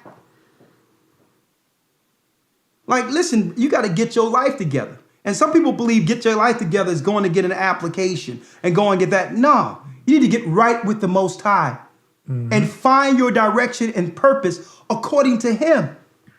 Or you'll always be dependent. You'll always be dependent. Now, on the other side of things, what we have here, because we have so many men who are not walking in the image of God and the purpose the Most High have made for man, you have women in this earth who have a dearth, a pool of men to choose from who doesn't understand their proper direction. These are the pool of men women are choosing by default instead of choosing to be alone. So what happens is a perpetual curse happens where a woman believes that she can come in and direct this man into righteousness. Oh, you need to check out this video. You need to do this. You need to do that and see potential in that man. When that man must understand his purpose according to the law of God first. Yeah, You're not going to change a man into what you think he should be. Yeah, most relationships start that she has potential, he has potential. Yes. It's always become a Manhattan Project, not let me find somebody that's already stable in the Lord. Exactly. Day one. You're And taking on a project. Right. Day one. And I would not compromise that, whether it take a year, 2, 3, 4, 5, 6 years, 7 years, 10 years. That's why Christ always said that some people must become eunuchs for the kingdom. Exactly. And that's where MGTOW got it right when it comes to the separation or eunuch portion, because Paul talks about that. Yeah. That resetting in which you're finding your direction with the Most High God first and is willing to sacrifice the pleasures of the flesh to understand the direction to go into next before falling into past mistakes. Yeah. See? I'm going to tell you right now, it's really a simple process instead of trying to fix projects.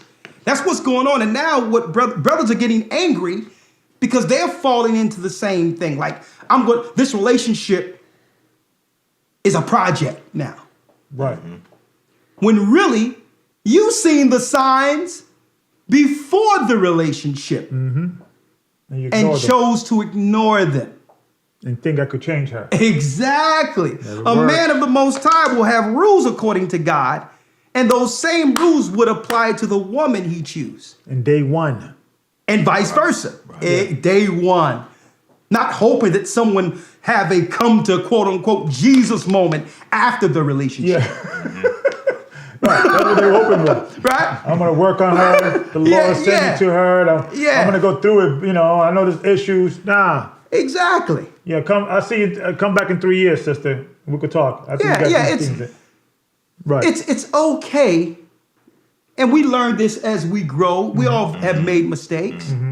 But as you grow and understand, how fragile life is, you begin to as you get older, you begin to understand the gravity. We all begin to understand the gravity of our choices. And that's what I tell my sons now. I tell them, like, listen, life is precious. It's fragile. We can be here today, gone tomorrow.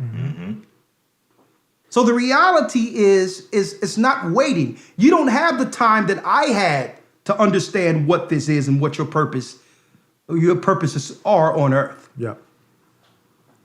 Okay? You can choose right. The right person is somewhere if you're willing to be guided by the Almighty first. He'll direct your path. He'll put her right. While you sit there chasing this something on Instagram or this, that, the virtuous woman who would help meet and fulfill your total purpose on earth has walked right by. Right. She's there. Yeah. That's why brothers have to stop looking less on the physical and Exactly. more on the spiritual. Exactly. And not focus on, because usually men would not even entertain a sister if he's not physically attracted to her. Exactly. Exactly. And I'm gonna tell sometimes you have to, compromise those things for a greater good. For the kingdom. Exactly. Yeah.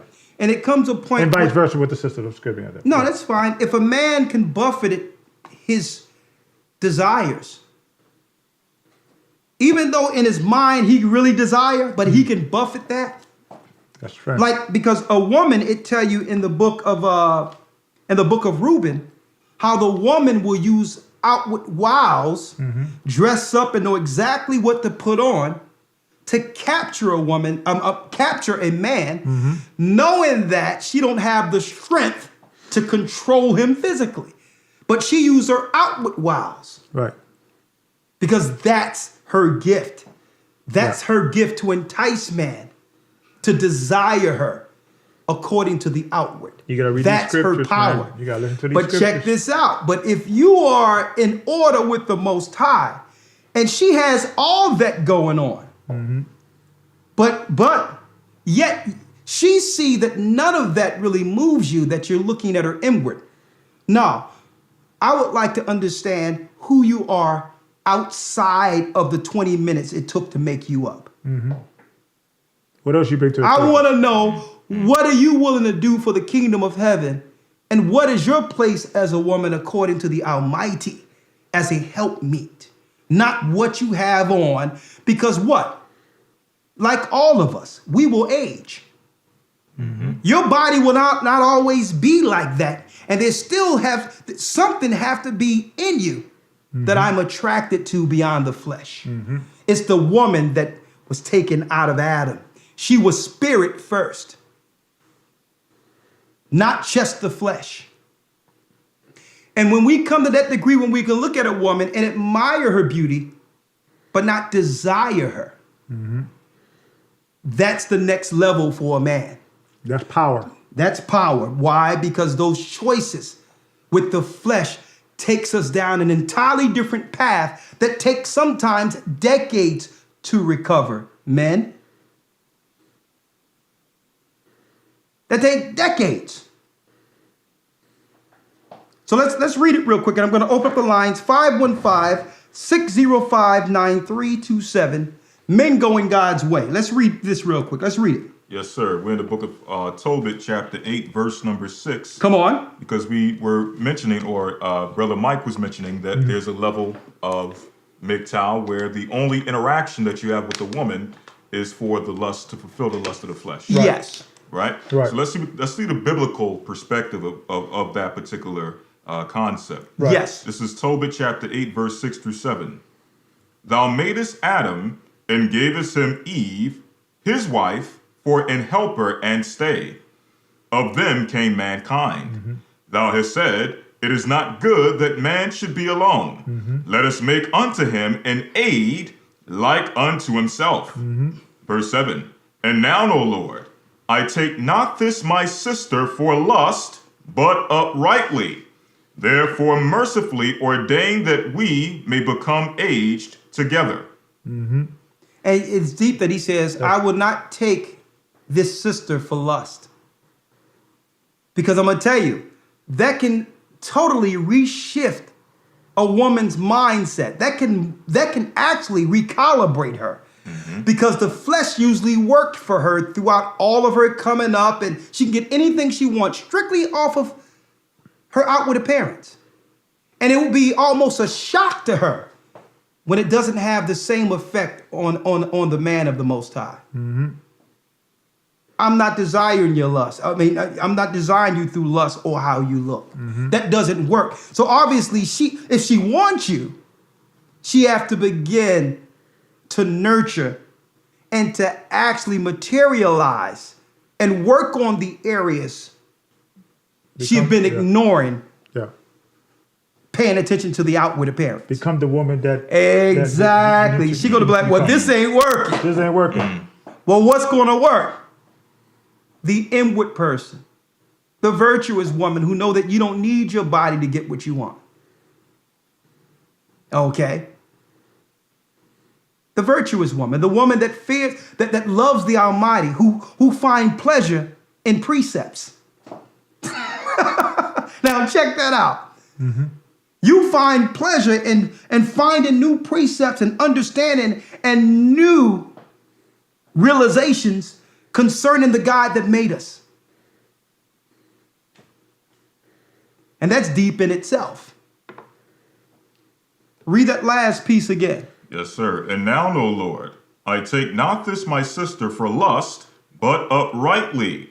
Therefore mercifully ordain that we may become aged together. That we may become aged together. That's what he desired, not the lust, but someone he could grow old with. Well, you don't see her as the woman that's shaped like an hourglass and all that and got her lips all made up. You see her old outside of the outward appearance.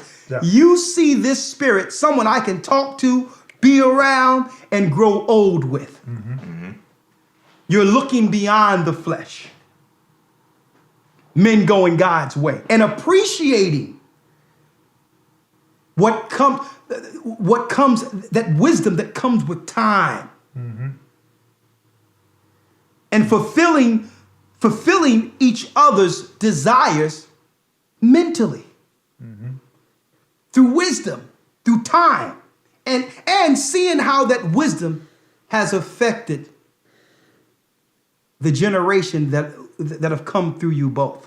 Yeah, and I can also add, Elder, righteousness. I recommend every single sister to read the story of Abigail. Yes. 1 Samuel chapter 25. It is one of King David's, one of the, I think it's either his first wife or one of his first wives, that she was married to a wicked man. That his nickname was the son of Baal. Right. And she still, through his death, still respected her husband and saved his life because David was about to chop it, come see him. And she said, give me I'll take the blame for it. And she gave David, gifts and all that to turn his heart away from killing her husband. Right. Yes. And then when I think he had a banquet, or he had a party or whatever, and she told him, hey, this is what I did for you, honey. He was so shocked, he caught a heart attack. Yeah. He would have been this close to get his head chopped out by King David. And she turned King David's heart and things of that nature on a wicked man that didn't even deserve it. Yeah. And it was so profound that once David found out that he passed, he said, yeah, I want to go, let me get that. And righteousness, he married the virtuous woman. And she was a beautiful woman. Yeah. Right. But she was righteous and things of that nature. And when David said, I want to marry you, she said, I am not even worthy, because she knew that he was anointed by the Most High. Let me be your servant, handmaid. Yes. I will be your servant's handmaid. Right. The humility. The humility. So read that story, sister. Yeah. Humility. Goes a long way. Yes. It goes a long way. Yes. Right. And it's key you bring that out, because usually the question, when we have these conversations, different things pop into people's minds. On the men's side, on the women's side, different ideas are generated. So if a sister is sitting back and she's feeling like her husband, the man she's with right now, is not fulfilling or living up to the standard that we're bringing forward, do I still have to honor him? Yeah. And the answer is Yes. Yes. The answer is yes. And that takes away from what MGTOW was dealing with, this spirit that women are dealing with, Yeah. hypergamy. Yeah. And they got all types of names for it, monkey branching and all these other terms. That's right. Okay, that they got out there. Yeah. But the whole thing is this: we have to live with our choices. That's right. That's right. We have to live with our choices. The reality is, we have to make right what the Most High have placed in our life. Which means, and it talks about in the epistles, a woman who has an unbelieving husband and a husband that have an unbelieving wife. Right. That happens. Right. But you're going to operate right like Abigail with Yeah. that unbelieving king Right. until the Most High Opens the door. corrects it. And I've seen that happen a Yes. thousand times. You serve the Most High. Yes. And the Most High will either remove the person Yeah. or change the person. Yeah. But don't focus on the person. Focus on serving the Most High, and the Most High will open doors. Yeah. Okay. I mean, these guys got all types of euphemisms and phrases. Yeah. Right. Yeah. I mean, it's like, yo, did y'all sit in a room and come up with this stuff? But anyway, we only got a couple of minutes before overtime. It's only 5 minutes before overtime. 515-6059-327. And of course, we're not just going to have men going God's way. Next week, we're going to make sure a sister come in here. We're going to have a shirt on. Yep. We're going to have Women going God's way. And what does that mean? And, how And what does define? that mean? Right. Right. Because it's time to start preparing the men to be men of the Most High, women to be women of the Most High. Because why? Our children are witnessing this. They're looking at us and they're waiting for this change amongst the children of God. And let me So, also, yeah, so go ahead. now men have to go God's way as well as women. Yeah. And let me tell you, abstinence to some degree is power.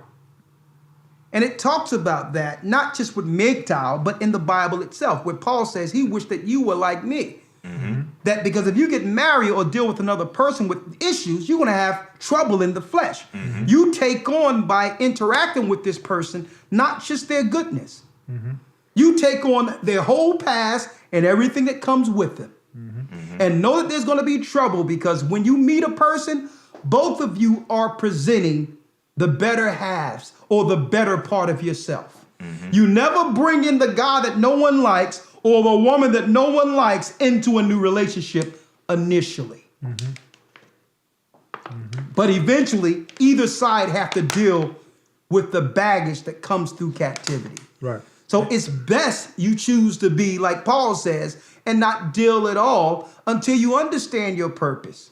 So that if you do choose to be married, that person isn't someone who's going to hold you back from your purpose with the Most High, male or female. They're now are going to progress or move your mission with God quicker. Yeah. It's going to progress faster because you don't have someone holding you back. You have now met your help meet. You're now met the man that's going to now do even more with you, helping him along. And guess what? The man now understand he's met the woman who's going to help him in his mission with God. But what the two have in common is they both understood their purpose with the Most High first. Before they even got together. Before the flesh, they both discussed that mission to get to get both of them and their children to the kingdom of heaven. That was their conversation first. So if that is their main focus, Yeah. then during the time of courting, truth is being discussed. Exactly. Not the political correct, honey, what do you want? Whatever you want, conversation. That gray conversation of, what do you want? Oh, you just want a guy that follows the Most High, or sister, what do you want in a woman? Well, that whole cute rainbow and sunshine conversation. Truth is the most powerful thing. That has to be discussed in day one, and so that both of them would know, have a clear layout of what person I'm dealing with here. Exactly. Everything. And I'm glad you brought that out, Elder Gabar, because you have to realize with people who believe in the Bible and who believe in the Most High, there's a certain level of vulnerability or being vulnerable that comes with that. So what happens is you will have a brother who's always been just someone using women, Yeah. who would be online and all that. And because you claim that they're an Israelite and they down with the Gathering of Christ Church, jumping your DMs and jumping all that. And next thing you know, I always wanted a man of the Most High. And he's just dropping what he found online. Right. And now you're back at square one, or vice versa. A man who think that he's dealing with a woman of the Most High because she's following Israelites and she's in Christ and all that. And this is what makes them fall backward. Yeah. It's because outside of all that, you became vulnerable believing, I just wanted a person who believed. You've got to have a standard according to the Bible for 90 seconds. For yourself and what you expect for yourself first. You must understand that. Right. So that no one can come in that state of vulnerability when you just want someone in the truth and knock you back with 10, 15 years. Yeah. And let me also land back on what you were saying, Elder. That's why the social media, we have to check it because sisters. 515-605-9327. 60 seconds. 60 seconds if you want to get in. 515-605-9327. Men going God's way, discussing the war between man and woman. Let's go. Okay. So what sisters need to understand, and brothers too, but I think the social media thing is just is an issue that sisters have to look at it from this perspective. You going to work. They just did your hair the day before. You got a new outfit. And you decide, I look good today. Let me take a picture. Click. You post it on social media. Then you have 10 likes or whatever by the afternoon or whatever, or 1,000 likes, whatever it may be, right? You need to understand that that's a tool that Satan is using. Because let me give you this scenario, sisters. And you could relate to, I know you agree to this. You could be focusing and you take a nice picture and you look nice and you get like 50 likes. But if you get that one unlike, that one thumbs down, it's going to affect your whole day. You will not care about, it's funny because it's like this. I was speaking to Sister Shirley. I know Sister Shirley's listening, right? I'm out of the loop on all this. Yeah, check this out. Sister Shirley did the song called The Son of Moses. Yeah. Song, okay? And we posted it online and, it became a favorite song and things of that nature. And everybody liked it. There was one thumbs down. And I said, I gotta mention, that who doesn't like my song? Who's going on? Because you need to understand that this, and of course she understood it, probably some scoffer or whatever and things of that nature. But I'm using that as an example that Satan understands that this whole thing with selfies and putting yourself out there, you are becoming now in a public display on just these little likes and selfies and all that. It's pumping your ego.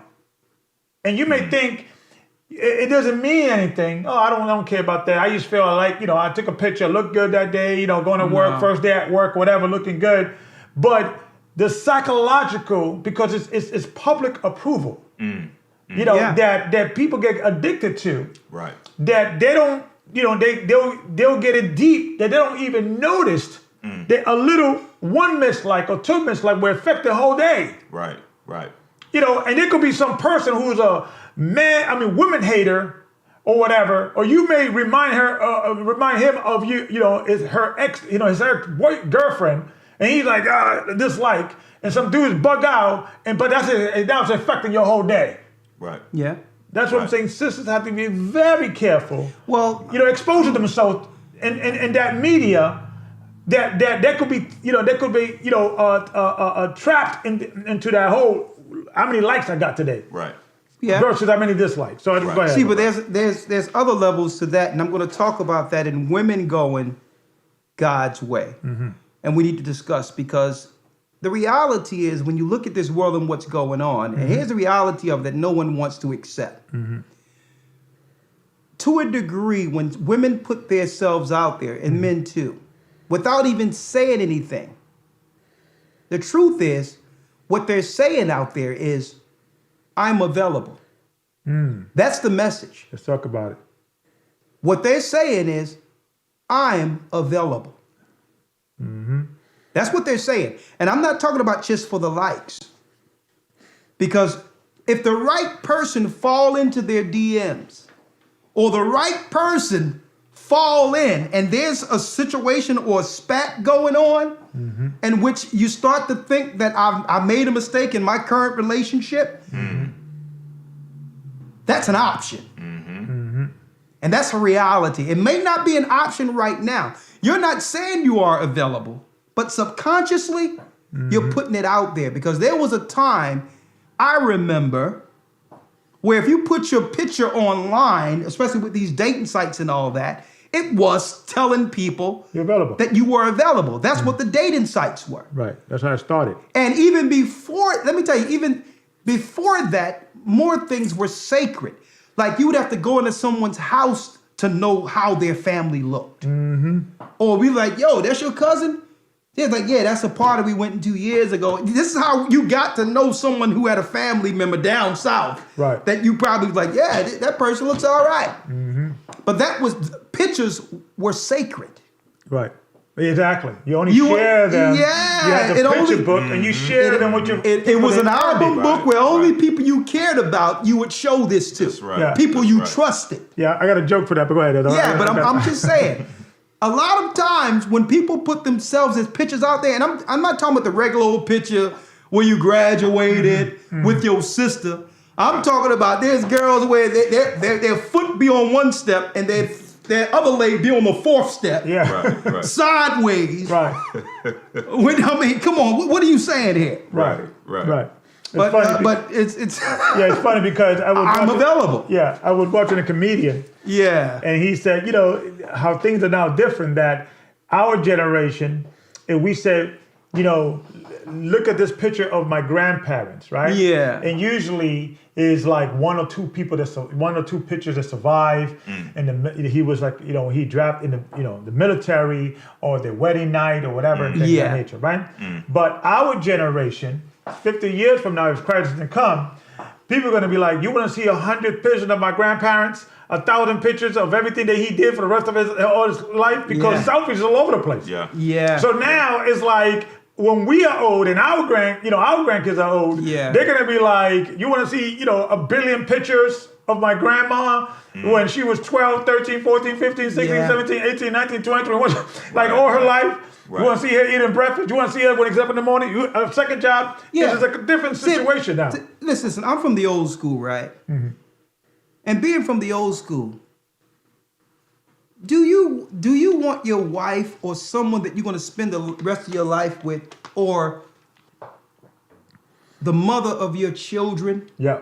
out there being desired Come on. by any eye that can see what only belongs to you? Bring it out. Like, do you really want that? Like, it's like, I'm from the old school. I mean, I'm from the old school where you understand, man, you couldn't even see a silhouette through some of the stuff women were wearing Yeah. walking down the street. Bring it out. So the whole thing is, the question is, when it comes to women, how do you want to be presented, or how do you want to be looked upon in your old age? Right. Think about that. How do you want the world to perceive you and say, well, this was the legacy of this righteous or this virtuous woman? And just think about that. I'm not saying one thing or the other, but how much do we lose of ourself giving it to everyone else online? Come on. I'm talking about the spirit. Yeah. What are we leaving out there? Right. What are we taking? Every selfie we put up, are we losing virtue? Exactly. Is the question. So when pictures were first created, is to what? Capture a moment, Yes. a special moment, your wedding day, Yeah. the day when you graduated, the day, you know, special events in your life that you could go back and say, this is what, you know, happened. And these albums was shared with people that you wanted to bring them in, and that they earned Exactly. it. That moment. But now it's diminished. It's, Yeah. you know, they got you what breakfast you ate this morning, what outfit you wear in the afternoon, what club you was in, what, you know, Right. it diminished your value. Yeah. Because you just There's give it nothing enough to- sacred anymore. Nothing There's sacred. nothing secret. People know Where's the mystery? Yeah, people know the color of your couch. Right. People know, have your wardrobe because I said she wore that last week, Right, and right. it's like, what are you bringing these people Let me into tell you, man, your lives this way? It's no shame. It's to a Yeah. degree where someone would you have a whole like somebody took a trash can and dumped all the trash on the bed, and they'd be in front of it. Right, right. It's like, come on, man. Where's the shame?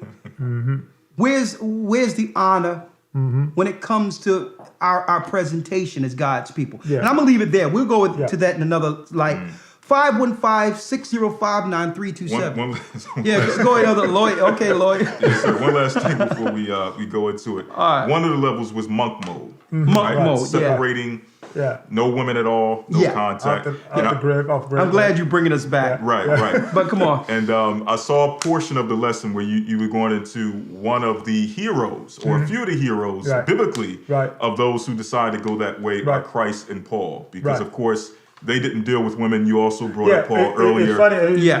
Within the monk website, they view Christ and Paul as one As of the heroes. examples. Yeah. Right. Funny, ironically. Go ahead, Elder. Yeah. Right. Now, the point I wanted to bring out about that is that though they did not marry, and Right. did not have interaction with women, they were not anti-marriage. Exactly. Yeah. In fact, they gave some of the greatest wisdom when you read the scriptures on About marriage. Amen. Exactly. Like Christ Amen. saying, with the Most High put together, let no man put asunder. Right.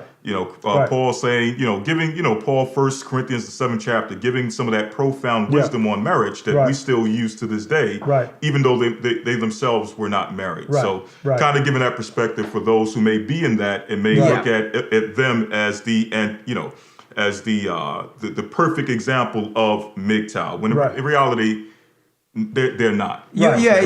yeah. There's no celibate monk MGTOWs, even though they're putting that out there. Yeah. That's a stage you can get to if you evolve Right. beyond the other levels. By the time you get to monk, you trashed out. It's like the monk should have been first. Yeah, all the monks probably 60 years old. Nobody wants them anyway. What, the escort service, the prostitution, the drag, the trash can over there with a wig on, and I'm down with that too. Yeah, That's not a woman.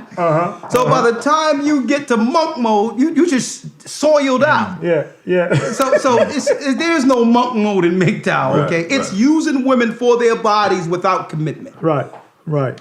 And a matter of fact, we got a guy coming on next week soon because we're going to be doing men going woman's way. And this guy, Women going God's way. Right. we're going to do women going God's way. But we got another guy coming on whose MGTOW is going to drop his understanding. Right. You only need 30 minutes Yeah. on why men decide to do that, because there's certain things that even women who claim to be virtuous are doing Yeah. that's prohibiting brothers from actually getting or standing in his position Yeah. as the image of God. Yeah. And Like yeah. if you're gonna say, I need a man with full power, a man that's a man, an alpha male, a man which know which way he's going. If you're saying you want all these things, then you're gonna have to realize this system have given you some of his power and be willing to relegate some of that. Yeah. If you're saying what you want from a man and you're operating with some of his duties, you must be willing to sacrifice that. Yeah. And to just let back what you're saying, Okay. a lot of people may be talking about, because, I think already 3 lessons on this. We're doing a conversation. Yeah. We're going to do part 2 next week. Why are we harping on this, right? And you and I had a conversation today that I think the Most High is revealing a lot to the church in regards of, okay, we're all seeing what's going on with Iran, Trump, and all that. And people are saying, well, why are the elders not really Why are we talking talking about Yeah, it? exactly? Well, people need to understand this is right. what's going to defend you from that. That's We right. have to talk That's about right. that because we're going into that time Yeah. where 7 women shall take hold of one man Right. for protection. Right. And there's going to be a certain man on earth like fine gold who's going to lead our families and women through this. Yeah. And we're not going to be just letting anyone in Yeah. who's going to cause an implosion from the inside who haven't prepared themselves beforehand. Right. So now we're going into that Yeah. situation that we're educating and teaching because Exactly. there's going to be a time that membership is going to be done with GOCC. Yeah, And the we're gonna be like- online stuff is going to be done. We're preparing for the wilderness. They're going to be like, where's GOCC? They're done. Where's Listen, where's the yeah, internet? it's over. Where's We- my we- laptop? Where's my home? They're going to Man, go all to shreds. we were here to drop the understanding, to Yeah. gather the elect to the elect and baptize as many as we could with the technology that was out there and with all of the resources the Most High gave us at that time. Yeah, we're not always going to be hey, here. there's been an uptick in anti-Israelitism. Mm-hmm. And because of that, they're going to be shutting us down. Yeah. So now's the time to get your act together. Stop anti-Israelitism. There's been an uptick, and because of that anti-Israelite sentiments that's been done through the media, soon they're going to shut us down. Everything, the truth, like the Bible says, there will be a famine in the land, Right. not of bread and water, but of hearing the word of God. Right. It's coming. So we're saying, listen, let's get our families together now. Let's get the image of God, man and woman, together now, knowing that, brothers and sisters, family, we're going to need each other through this. Check this out, Elder. This is my wife just texted me something. This is a quote. A pretty face will always grow old. A nice body will always change with age. However, a good woman will always be a good woman. Yeah, that's deep. Love you, Detroit. Powerful. Powerful.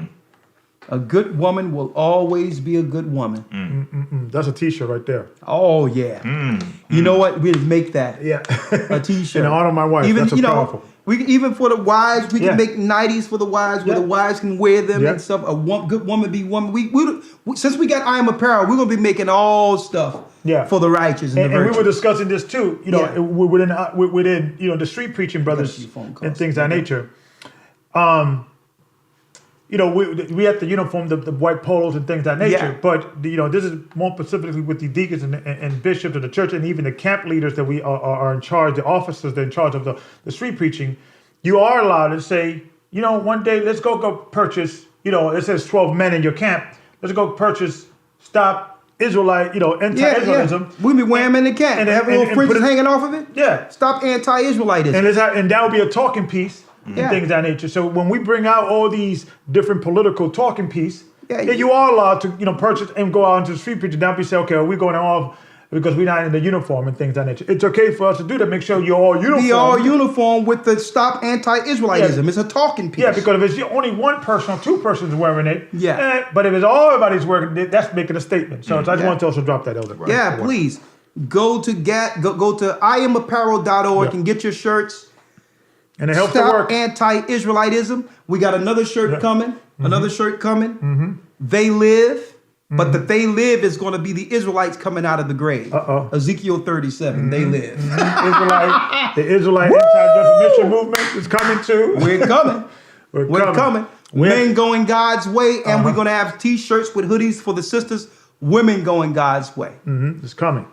It's time to work against the grain and bring righteousness back into the earth. Anything else you got, Elder Lawyer, before I open up these phone calls? No, sir. Okay. Okay, men going God's way, discussing the war between man and woman. Men and women. 504 area code first. Make sure we're not playing in the background. 336 second. 812 next. 803 after that. Let's start with 504 area code. Shalom, Elder. Shalom. Y'all Yo. brought out so many Shalom. good points. Okay. And, what immediately came to my mind, we're hearing this MGTOW conversation. It was, Israelites already have the law to guide them with all the understanding on what it takes to have a good family. and go the right direction, and the man going the right way, and the woman as well. And what dawned on me is that, you know, in the end times, they're going to see this, you know, the world. They're going to see how Israelites are moving. I mean, they're going to see how it's working, keeping the laws. And, you know, it reminds me of a precept the lawyer brought out on Sabbath. It's on Wisdom of Solomon 2:17.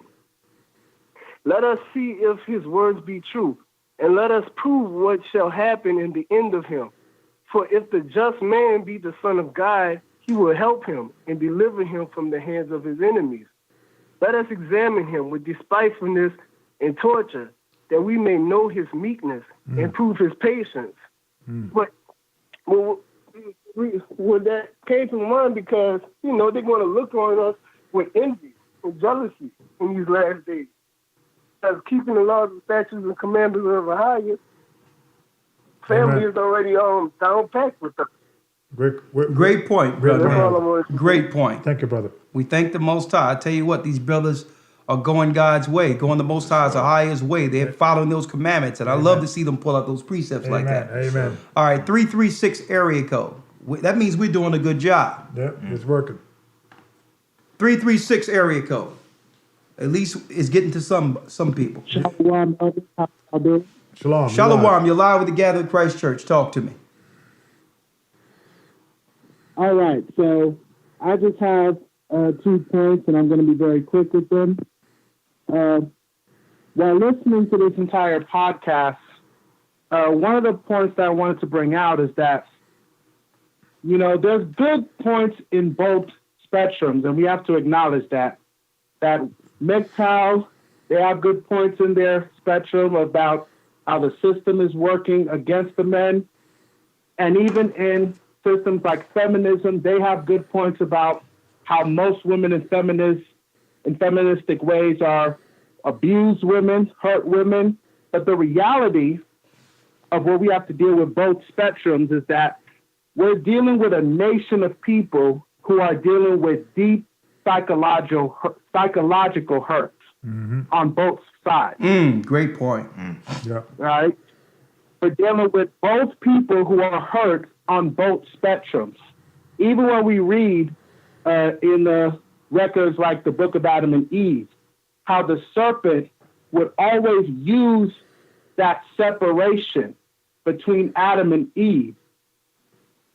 It's the same thing that we're seeing with the men and the women in our nation. That deep hurt that's dividing our people. And we have to deal with that, because if we're going to be a nation of people, and we're going to talk about fleeing Babylon and fleeing to the wilderness and being the Most High's chosen people, we're not going to be that nation if we have the men fighting against the women and the women rebelling against the men. So that's all I wanted to say. Great point. Great. Thank you, brother. Great point. Yeah, Great talks today. Great talks. It's deep that he mentions that with any organization you have out there, there's going to be good points with any organization. But the question is, what is God's, like, where does the Most High come in any organization and the points that they present? Yeah. I mean, even the feminist movement, they're going to have good points that they bring forward that you can agree with. Yeah. But that's not God's way. That's not God's path. There's everything you can pick up good and evil and everything. Yeah, Exactly. absolutely. Amen. You know what's deep that he brought out? The fact that these groups are being formalized to hide the fact that men are hurting. Yeah. That there's a dysfunction that we're not willing to admit in all of us. We're not willing to come to that realization that captivity have produced a broke, lost people with no direction. Yeah, what men have to reflect on what happened. Okay, why we did create, because I know that all these organizations start by the Illuminati and yada yada yada, but people in it are there for what they view as the right reasons. Yeah. Right. So we have to look at both sides. What did men contribute to create feminism, and feminists have to say what did we did to create MGTOW? Well, I'm gonna things of that nature. I'm gonna tell you this. I believe, like I told you earlier, and we're gonna get these phone calls in. Yeah. I believe feminization, like the feminist movement as well as MGTOW, has always existed to some degree. Right. It was just now they're quantifying and Give it a name. putting Yeah. a title on it. Right. Like when you look at the ancient history of the Amazon woman, of the woman of power, Yeah. that didn't need a man, this island of Wonder Women, Yeah. is where the feminist idea came from. Yeah. Of, Right. of the goddesses who were worshipped Yeah. for bringing forth mankind. Right. So yeah. that ideology is still deeply rooted in paganism. There's nothing doing The same way in Sodom and Gomorrah, there was a fraternity of men who looked to distort all of mankind through just saying, we have a fraternity of men that really don't need any women. Right. We can use women as an option, but Yeah. they're really not needed because Right. it's a man's world. That's what started the spirit of Sodom and Gomorrah. And it's today it can be defined as the down low Yeah. or anything else because the men of power that really control things Yeah. are operating under the spirit of Sodom and Gomorrah. So all of these different groups have always been highlighted and has existed. But the whole thing is there's this narrow path that's been set for those who would like to come into the righteous path. That's your path. Because based on what's going on, family, man against woman, it's just a matter of time before it all implodes Yeah. on itself. That's what we have to get out the way. And yeah, exactly, we have to get out of the way of this because at the eventual future for this is utter annihilation one of another, and that's what we're living in the midst of right Yeah. now. Yeah. Yeah. All right. Amen to that. Let's see here, and we're just trying to get as many as we can, those who are looking to be saved on either side before the whole thing implodes. Flow. We're trying to be like Noah. Exactly, There's an ark. building There's an ark. that ark. Yeah. Great point. Next call. What is 8802? Right. Yeah. 812 then 803. You're on the air. You're on the air with the Gathering of Christ Church. Shalom, elders. Shalom. Shalom. My goodness. I am going to backpack off of the brother that came before me and off of you elders. You guys are pulling everything out of even what I have to say. Right now, I just want to go to the point of it seems like it's been a conditioning to come to the point where the men are coming into this whole thing of, you know, like this masculine movement, even though, yes, we know it's been around, not just with the men, but with the women also, prior to the feminist movement and things like that. But it's like the conditioning, like how the men are starting to, or not the men, not just the men now, but it's been conditioned over a good period of time since the beginning of the feminist movement to move the men toward getting into their their feelings like as if they are a woman, where it's changing over to where now this whole idea, and it seems like when women are actually waking up to maybe start pushing and getting behind, and they're realizing, you know, we need our men. It's coming all out all at the same time to the flip over of the emotional man. You know, where the woman has, you know, went from this whole feminist movement, which was totally a wrong move, but it went into, you know, where, you know, it was like a step why the men, like they were taking down the men, they were trying to bring up the women, and then it comes into the women are the ones working, they're moving around, take care of the kids, you know, men are leaving or gone or walking away, or women pushing the men away, however that case may be. But then the women are in a position where, you know, they're, you know, like a masculinity, you know, and then the men have somewhat, not saying all men, no, I'm not saying all men, but it has been this whole thing of demasculizing a man. So where now this whole thing seems like they are in their emotions. It's not that it wasn't there, because we all, man and woman, have emotions. It's a part of our being. We have to have them. It helps to balance things, or even our own individual selves out between, righteous thinking, being in the right mind, but your emotions help to make sure that you are, you're thinking correctly also. Everything has that. But that's what it seems like. If this is really getting big, this might really, whenever Elder Gabar was talking about this whole thing, it was my first time ever hearing about it. And that's just what I have seen. That's what I'm seeing. It's almost like, and like with even our children. Well, sister, let me ask you a few questions since you're the first sister that have actually come on real quick. Okay, so you married and have children, right? I am not married. What we should. I have 3 sons. Yes. Okay, you have 3 sons, but you're not currently married, correct? Yes, sir. Okay, let me ask. No, okay. I'm not. Okay, let me ask you this question real quick, right? And Yes, sir. I've noticed this, and you can give me the answer to this quickly before I get to the next call, and try to quantify it quickly if you can. There's a united front. Just say if a man is not doing right? Like, especially when it comes, let's use the black man as the example. There's a unified front in which I can go online and get an innumerable number, a countless number of videos saying that the black man is nothing based on his actions with the black woman. Let me ask you this. Why can't we go online or TV or whatever and hear a united front of sisters speaking to what's being portrayed of them negatively, and them actually speaking out against the negative that's within the black woman sphere? Like all the negative stereotypes that are out there. Why do you don't see a dearth of women coming together, organizing themselves and speaking against it? Is this in point of like speaking against the negative points on women, the black woman, or women? No, I'm general, just saying. Men? I'm just saying. There's a stereotype, right?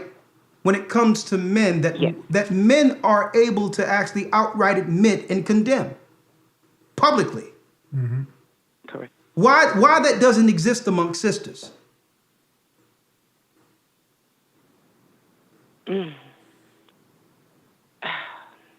And is this? Are you stating for me to say this like I'm speaking, like for like me? I'm trying to get it as best as I can. Like the woman in a nutshell, speaking against a woman. Okay, no, I'm going to go straight to it. The man. You see what's being portrayed, how sisters are being portrayed through love and hip hop? Yes. Where is the unified front with sisters speaking against that activity? Like they're willing to do, like they're willing to do when it comes to men doing certain things. I want to say this.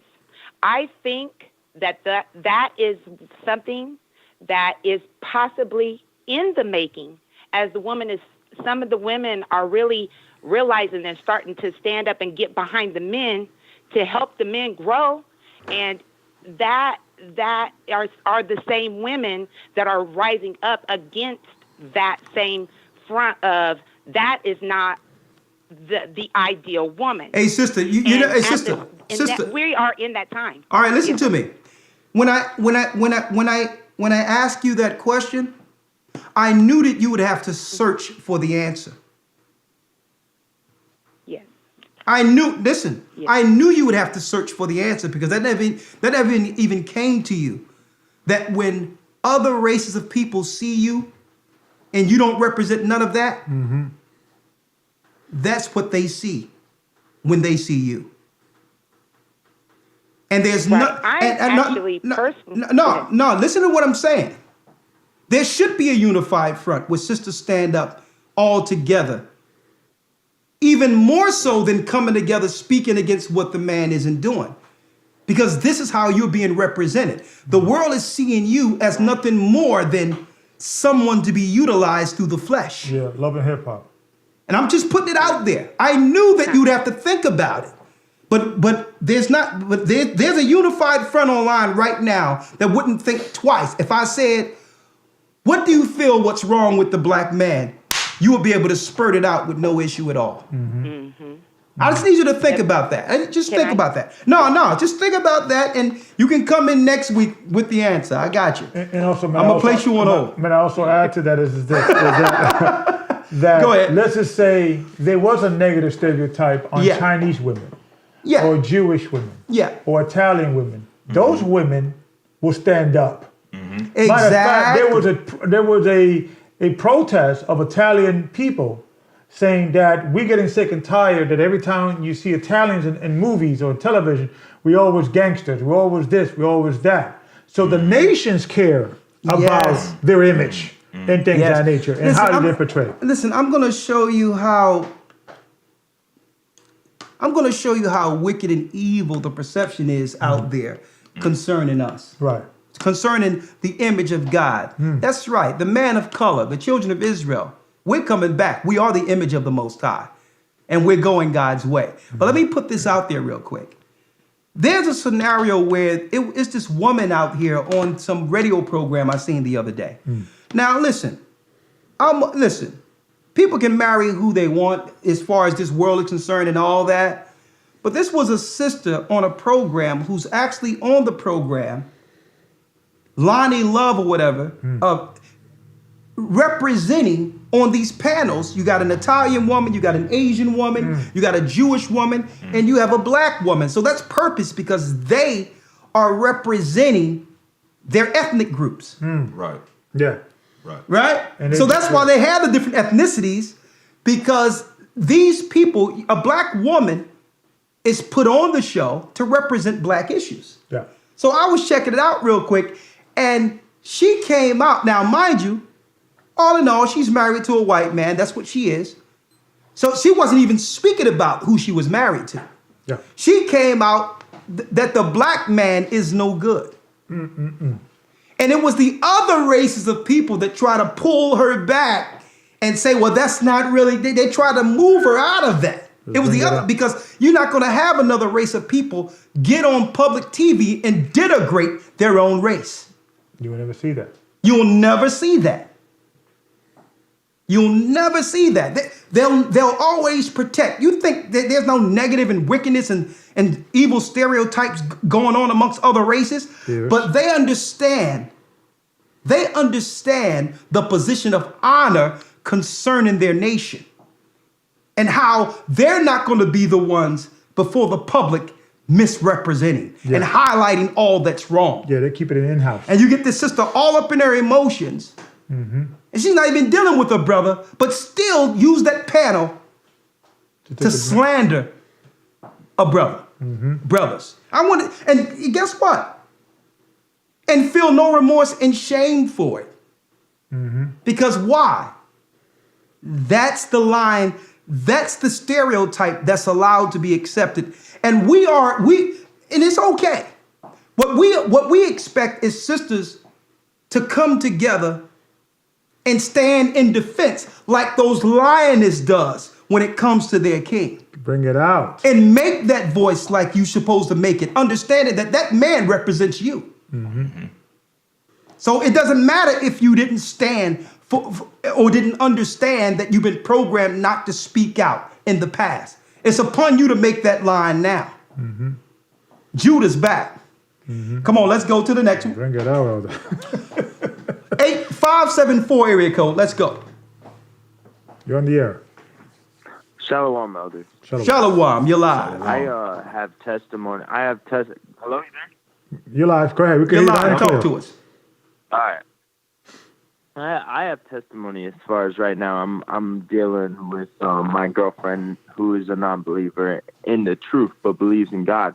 And I walked in the truth 8 months ago, and coming from being very lascivious and dealing with whoredom, and I just noticed that like a lot of in my social group, it's held high. You're considered a man if you've been with multiple women, or if you can pull a lady. and you know, so that relegates us to not really finding a ladylike woman, you know. But the woman that I found, you know, is a good woman, although she may not fear the Most High or doesn't know the Most High yet. I know that she's a good woman, and I'm dealing with consequences of my old behavior, which are working against me, and I see the adversary using that against me, and trying to bring her into the truth and trying to walk this truth out. But I know that a lot of what our community deals with is the entertainment industry and how they made our people look to be a certain way that we're not.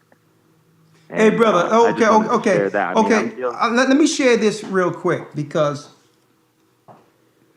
you're dealing in a war of attrition. Okay, and I'm which will actually leave you going no place. Either you both are going forward together, or you're standing still. So, how old are you? 25. Okay. When Christ says, seek ye the kingdom of heaven first and all his righteousness, and all these things shall be added unto you. In respect of what you've just mentioned, what are you supposed to do? Seek the kingdom first. Yes. It doesn't matter if she's not going the way you want her to go. You ain't supposed to, you don't have to deal with those frustrations. Your focus, you're unified, you keep in mind, your singular focus should be serving the Most High in Christ. That's number one. And all those things shall be added unto you. Not getting frustrated because she's not going the right way. If you are right with the Most High and she's meant to be with you, the Most High is going to straighten her out by you walking in the light and her seeing you walk in the light. And it's up to her to follow you into it. And if she don't, she's going to make other choices anyway. And that's one thing that's good about the Almighty. When you make a choice to follow him completely with both feet in, I'm going to tell you right now, eventually, if a person has the wrong spirit in them, they choose Satan and just go off anyway and just leave. And that's okay. And too. it tell you in the epistles that, hey, if she go, let her go. You're not in bondage in such cases. But two cannot walk together lest they be agreed.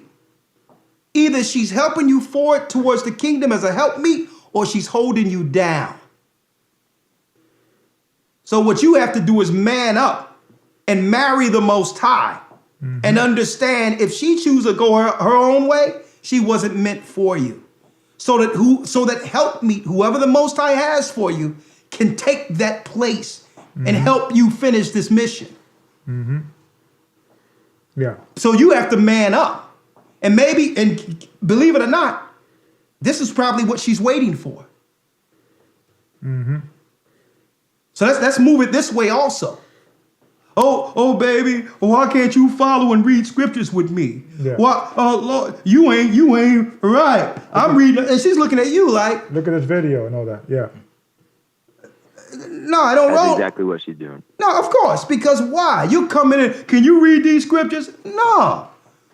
Listen, I'm reading this Bible whether she want to read it or not. Yeah. I'm standing in this word whether she want to. Listen, hey, that can be our time together. Or, you know, you sit over there while I read. I will build myself for the Most High. Regardless of whether or not, if you don't read with me, that's okay. I'm not frustrated. Go do what you're doing. I'm building myself for the kingdom. And eventually she's going to be like, what you reading? Oh, you're interested? Okay. And then that's you taking the power back. You taking the power back because yeah. Oh, baby, why can't we pray right now? You see this precept talking about you. Yeah, look at this. You ain't right. Right. Yeah, and she's looking at you like, I'm not interested in that. You gotta spiritually ignore her, brother. Yeah. And just do the She's will. looking at you like, well, dude. That's what's been hard. I've been doing it for 8 months, and I established that off the front, and it's just getting worse. It doesn't work. Nah, brother.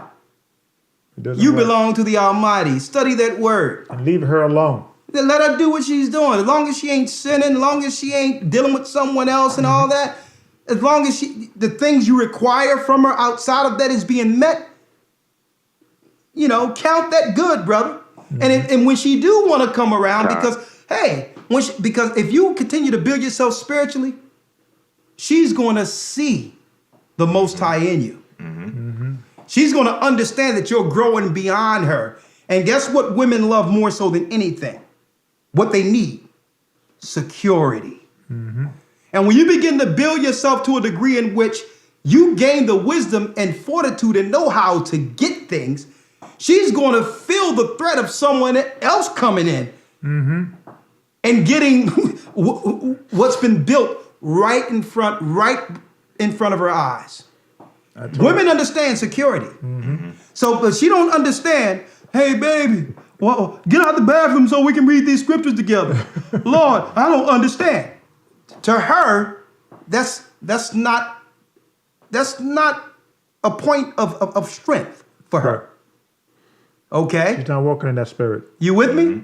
She gotta see strength with you, brother, at all times. And it tell you that a man, if you get married, part of it, or dealing with a woman, especially a woman that's not in the precepts, that you're gonna have trouble in the flesh because she deal with the cares of this world. And it says you're gonna have trouble with that and how to please your woman who want worldly things.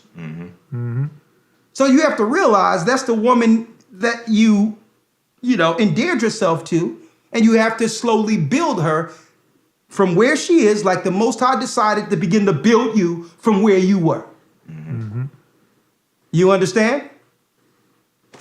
Go God's way. Go God's way and focus on that. Go God's way. And that's it. Don't ignore her. Let me ask you, do she got some selfies out there on Instagram? Oh, absolutely. Yeah? Yeah, absolutely. Yes, sir. Some nice ones? What's going on with it? It's been since day one. Like I said, I'm talking about in different variants, in different scenarios. That means that absolutely. Every way you wanted to, yeah. Every way another guy can be on his phone. Another guy can be on his phone looking at your wife like, this is what's happening. That's nice. Yeah? And you saying she won't read with you. You got bigger problems than her reading with you, brother. Yeah. All standards, right? You got to have standards as a man. All right. Stay strong. And we're going to talk about you. Go God's way. Yes, sir. I appreciate it. All right. Okay. Right. And I want to mention as well, if you've only been in for 8 months, you're still finding your way in this thing. Right. Yeah. Let alone directing her into this thing. Right. Yeah. Sometimes it takes some time. It may take years before that turnaround happens, but still at this point, the brother's still a babe. He's still finding this. He's still taking baby steps. Yeah. He's still crawling at this point. So, Yeah. as you mentioned, seek the kingdom first. Yeah. Yeah. You got to keep it steadfast and just keep on I mean, moving. she got a full-fledged assuming unrighteous positions on Instagram. And Right. there's a bigger issue than whether or not someone's going to read some precepts with you. And another thing I want to tell the brother is this. It's like, I always tell brothers and sisters that if you come in, right, and most people, like Elder Lawyer was saying that, they're new, 8 months or whatever, trying to find their way, and you may have a girlfriend or something like that, right? Yeah. No kids, you just get, young, keep studying life. That's the time to establish a standard, because it's like this, okay, like the other was mentioned. If she's not really feeling this truth or what have you, okay, but then if she's having selfies online and things of that nature, how are you going to jump from that? Yeah. And like for instance, even when I was in the world, right, and a girl will have a social media, I'll be like, yo, take that down. No, what you doing? Yeah. That has nothing to do with the truth. That's like me as a man. Right. Like, I don't want my woman to be running around with cleavage up the yin yang. Yeah. And just because you think you look good, that's my breast. Right. And I'm gonna tell you, man. Well, based on the inflections in his voice, based on the inflections, I'll tell you, these no regular Instagram pictures going on here. Exactly. So what I'm saying is he's gonna have to really focus on. Hold up, brother. Let's put down that Bible for a second. And let's focus on and get her off that Instagram. Right. Okay, because the Bible's cool. Right. But you have to understand that your woman is saying she's available. Right. There's greater issues. And then you understand. Yeah, you so want to jump from what I'm saying is you Yeah. have to work on that first. right. The last thing she's trying is you sitting there talking about the Lord. I got Corinthians up, and she's sitting there looking at her likes on Instagram. Right, right. And linebacker, because there are some women that don't really go to church or whatever that understands that, and if they have a good boyfriend or whatever, will say, let me take this thing down because I'm no longer available. Yeah. So that, there's certain standards You know what, though? we have to have. Go ahead. What I'm saying is this is a perfect example for this brother to show his strength in the Most High. Mm-hmm. He's a young man getting this knowledge, and even 8 months. Yeah. You have to make a stance. Yeah. And even Christ told those. Christ was only 33 when he was crucified, around 33, 34 years of age. As a young man. He was a very young man, so we can't use that either. Yeah. Christ even said, remember Lot's wife. Mm-hmm. She looked back and was turned to a pillar of salt. Now, I need y'all now to apply that to an Instagram pic. Mm-hmm. She looked back and was turned to a pillar of salt. That's why Christ said, remember Lot's wife. What are you willing to let go, if necessary, for me, for the Almighty? Let's go down the line. Few more. 340 area code. Hello? Hello, you're We're live. here. Hello? You're live. Hello? Hi, brothers. Hi. Hi, how you doing? Shalom, sister. Hi. I'm fine. How are you? We're blessed by the Almighty. You seem pretty happy tonight. Oh yeah, this topic from the last time, like talking about this feminist movement, just it spawned so many things in me, and so like my perspective is the feminist movement, it's created this kind of breakdown, that's trickled down from one generation to another, and because of this movement, initially it said, okay, they're for women, and then they moved to we're for equality between the sexes, women and men. But that's not true. It's not true at all, because the equality they're talking about is just what would put their agenda forward. And like, say if a man says, okay, he's going to be what the Most High made him, he's going to be the ruler of his household, he's dragged in the mud. And if a woman on the other end says, okay, you know what, she's going to be like how the Most High said she's supposed to be, and she's going to be submissive, she's going to cleave to her husband and keep at the house and do all these things and not be like a barbarian, then she is made fun of too. So this feminist movement is just a straight lie, and because of it, I think the MGTOW, they've seen how the feminists kind of put forward this whoredom among women specifically, I mean men too, but promoted among women, to be this kind of way, and they're just sick of it. And then also it promotes a kind of callous, no mercy way among women, where they're sucking men's finances dry, and they're doing everything against him, providing for his possessions, which are his wife, his family, all of his, possessions. And so he's leaning into this monkhood now, which if it follows, the biblical, then I don't have a problem with this part.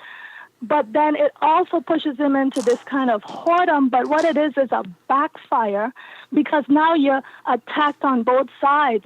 The feminists are poking you one way, and then MGTOW, doing the whoredom, poking you on the other way, all to destroy family, And just a thing to say about this feminist situation here that has propelled, it kind of started off this chain reaction into now this MGTOW, though it already existed.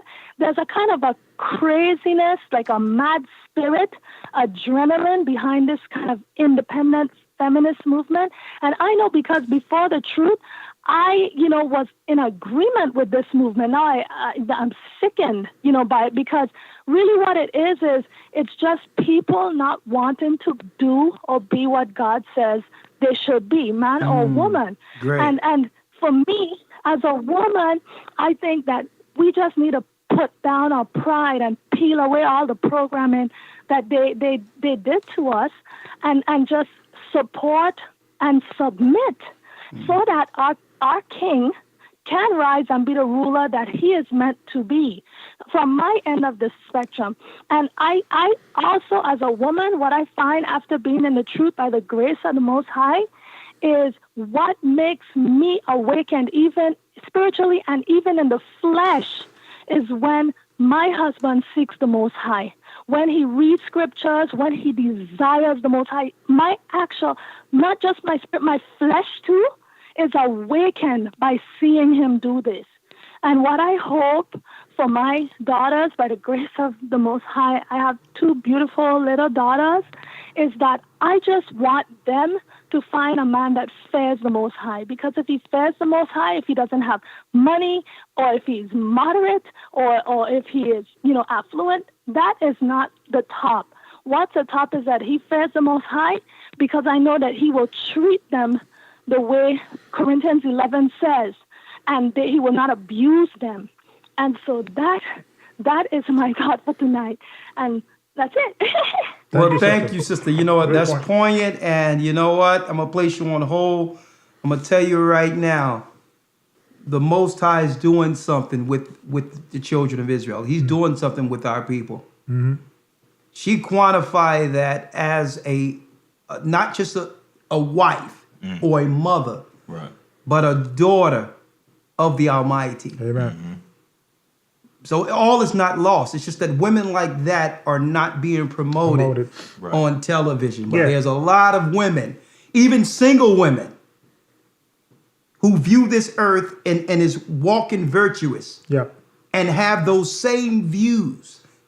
And that's why the Most High told Paul, hey, even I have 5,000 men who haven't bowed to Baal. And guess what? There's women out there who haven't bowed to Baal. They're just not promoted Exactly. They're out there. or upheld within this wicked system. You don't hear too much about them, but they're out there. Right. MGTOW is saying there's no good woman. That's the lie. That's the lie. Exactly. That's the lie. Go ahead. Amen. You have something else to learn? Yes, sir. Real quick, just going into, we were mentioning earlier in passing that the time will come that a man shall be like fine gold, Yeah. like the gold of Ophir. Yeah. And also that 7 women shall cleave unto one man. Yeah. Many people may ask, well, what will be the environment that Yeah. will lead to that becoming a reality? Yeah. To get that scripturally, this is in the book of 2nd Ezra, chapter 16, verse number 32. And the earth shall be laid waste, and the fields thereof shall wax old, in her ways and all her paths shall grow full of thorns, because no man shall travel therethrough. Mm-hmm. The virgin shall mourn, having no bridegrooms. Mm-hmm. The women shall mourn, having no husbands. Mm. Their daughters shall mourn, having no helpers. Mm-hmm. In the wars shall their bridegrooms be destroyed, Yeah. and their husbands shall perish of famine. Mm-hmm. So Yeah. yeah, you got it. So it's that's why, I was speaking to the elder today in regards to what, what I believe that the Most High is revealing to church and things of that nature, that That is 3 we're minutes not before in it that ends. day yet, right? And we're focusing on when that day is coming. Yes. We should be afraid and hoping the Most High holds back that day, Yeah. because we are not ready. Yes. And it's time for now to us to purge and correct ourselves now. Absolutely. Because that day, man, if you're not mentally, spiritually ready Absolutely. for that, Yes. you're going to perish. Absolutely. So we're complaining of the little tip of tack now. Right. That is proving us. That's why what I was saying to the elder Ricard earlier is that what really put more spark in my thing is that whole Iran thing. I think that was a wake-up call to us to say, Yes. I'm just going to throw you something at church. It's coming. Yes. It may not be this situation, but it's going to escalate. Exactly. And guess what? I truly believe that Iran is still going to do something. Mm-hmm. They just say, yeah, okay, we'll go peace and things of that nature. But I think they're coming down. But it's just the Most High is just giving us a little spark to say, Right. don't forget your first love. So I didn't want to add it. But go ahead, Elder. Yes. Yes, sir. We only have about 2 minutes, so I'll open up this one line and give this guy 30 seconds. 708. 708 area code. You're live. We only have 2 minutes. Hey, Shalom, Elder. Shalom. Say what you got to say. You have 60 seconds. Absolutely. I just want to make a quick point that you cannot speak against women nowadays. Anything that you say, once you make any type of correction towards a woman, that's it. And they have a movement now where I can say something as simple as, I submit to my husband. That's a problem. I'm shamed after that. I can't be a part of the discussion after that. They call me what do they call me? A pick me. Pick me means that if you correct anything that a woman does, then that means that you're only saying it to get a man's attention. Wow. And I was at work. I had to step down from my position because I was a supervisor. And when I went to HR and I told them I wanted to step down, they asked me why. Because I can't counsel a man. You want me to do one-on-one counseling, and I'm sitting there trying to give this man advice and tell him what I have to do. And in my heart, I'm like, yo, this is out of order. I can't do this. This is weird. This is unorderly. And when they told me, you're giving away a salary, you just got this promotion, you have salary, you're going to step down for religious reasons, I guess so. And that's a problem now. Well, sister, the Most High, I just want to put that input out there. the Most High is going to reward you tenfold, sister. Beautiful. Go ahead. Well, thank you, sister. And unfortunately, we have to end this conversation, man. There's so many points and so many people Thank you, who are sister. waiting Great point. online, and we thank you. So what And I the would Most like High will to prepare do you. with our next program, what we'll do is make sure you all call in and we'll answer the questions or the points you wanted to make. If you still have it on mind next week, we'll deal with your response to this particular program first, and then we'll bring in the next guest for our next lesson. We got to get that sister back in line. Yeah. Powerful, I powerful forgot. statement. Let me hold on. I only have a couple of seconds. Right, hold right. on. Yeah. Hey, sister. What's your Yes, name? sir. What's your name? Ariel, Ariel. Okay, thank you.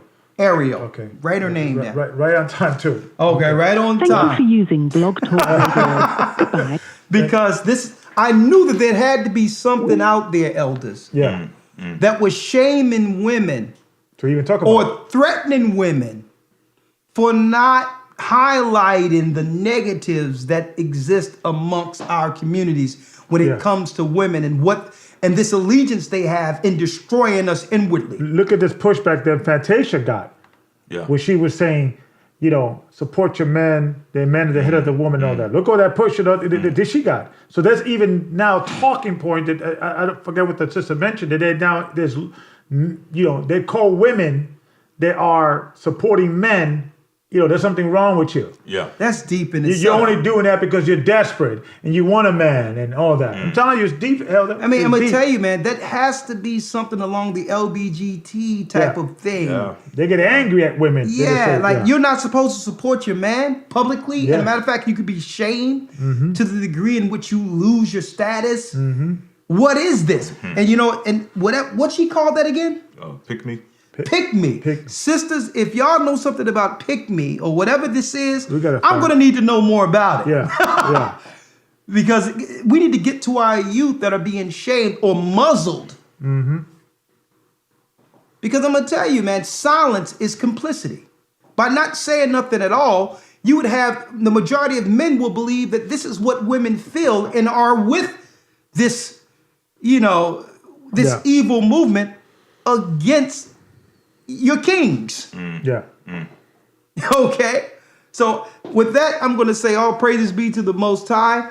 We are men going God's way, and we're going to be having classes amongst the men within our congregation so that we can now build our men for the kingdom to come, have classes on what it means to be a man according to God, to make better men, better fathers, better families. Amen. That's right. Now, the question is, are you a man going God's way? That's the question. That's right. Go ahead. One last thing. I'm gonna let you in it, Elder You pointed Lloyd. out a comment earlier. This will be my last thing about someone mentioning about have we mentioned anything about Kobe Bryant during the broadcast, which we didn't. Yeah. Okay. Yeah. And I wanted just to bring out something scripturally along the lines of what you mentioned about Iran. Yeah. How that puts a spark under people. Certain things put certain sparks under, different people, depending their demographic, what they believe in, what they look at, so on and so forth. And maybe for some people, that may have put a spark under them because of course, I mean, he was a great figure in this earth. And Philadelphia is personal. Us here in Philadelphia, seeing him grow. Yeah, that hit hard. But Man, I was, I felt like a family member died. Personally. I was shocked. But the whole thing is this, and when people ask me about it, I felt it. I couldn't even listen to the news. I didn't even do anything because you realize he was raised in Philadelphia. And then we seen him grow. But the whole thing is there's a lot of weird things and anomalous things out there concerning him. Like a Cartoon Network video out there showing Kobe dying in a helicopter accident. And in 2012, there's someone put out a tweet that he's going to die, and to a degree where, based on what you would call esoteric, and I would say ritualistic things that people are amongst in this earth, not to know whether or not he was a part of that or whatever, but I know those in Hollywood and in LA and what they all about, the land of angels, the satanic pagan rituals, the hierarchy of ritualistic things that go on there that most would just never believe exist. The Freemason orders and all these other things that's out there. And above all, what I look at with any man when it comes up to a man of status, be it Bill Cosby, be it R. Kelly, be it any Michael man Jackson, that's in position who have enough financial, who has enough financial power to change the status of the neighborhoods they grew up, these neighborhoods that reared them and made them, who have enough financial status to change the lives of the people they came from. It's to a degree where I don't know how to take this. You understand? I know what I feel for him personally, and I mourn the loss and what he contributed. Being from Philadelphia, I would be insensitive if I didn't. I also pray for the healing of his family who've lost such a brother, because that brother, in all intents and purposes that I can see as far as being a regular person who wasn't a part of any of this, was a good person. Who've always, anybody that have frequent him or been around him, even coming up, he was a caring person as far as we know. As far as personally, anyone that known him, he's affected positively, which goes a long way. But again, it's eerie and strange, some of the things that are out there concerning exactly how he would die and the fact that he died that exact way. And some people are formulating opinions online, not realizing that the video that was put out there with the crash of the helicopter in the fog wasn't his actual crash. That came from some footage overseas that didn't even happen. That wasn't even his accident. So what I'm saying is, don't be quick to judge something or make a claim on something, because you can't be insensitive to someone dying. Right, and that's the ultimate point. Yeah. Usually when these things happen, we think that because it's so tragic that the person may have deserved it. Yeah. And granted, whatever the case may be, but that's not what we take away from this. Because the reality is that if you want to talk about death, we all deserve it. Right, exactly. And check this out. This is what Christ said. St. Luke chapter 13, verse 1. There were present at that season some that told him of the Galileans whose blood Pilate had mingled with their sacrifices. And Yeshua answered and said unto them, Suppose ye that these Galileans were sinners above all the Galileans, because they suffered such things, because they died so horribly? Do you think they were the worst of all sinners? Yeah. I tell you, nay, no.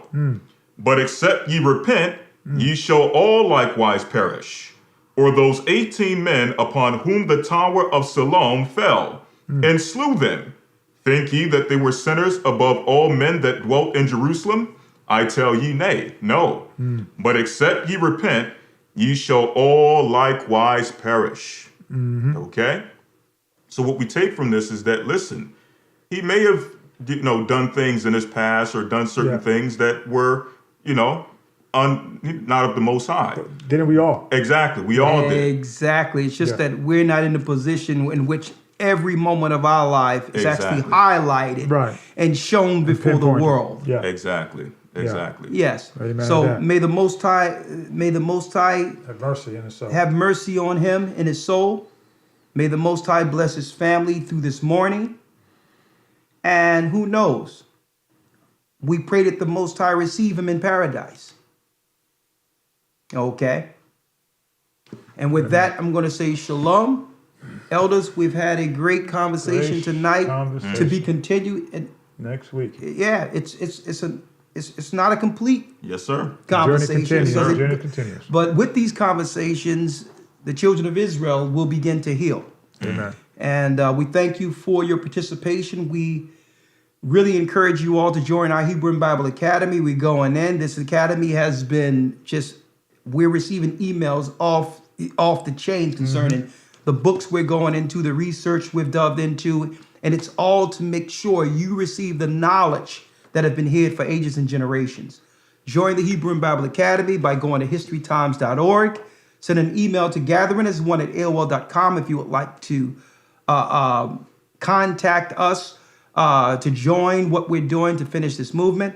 And also on the website, if you go to gatheringofchrist.org, you can pre-order the new 364-day correct calendar for the holy days and Sabbaths.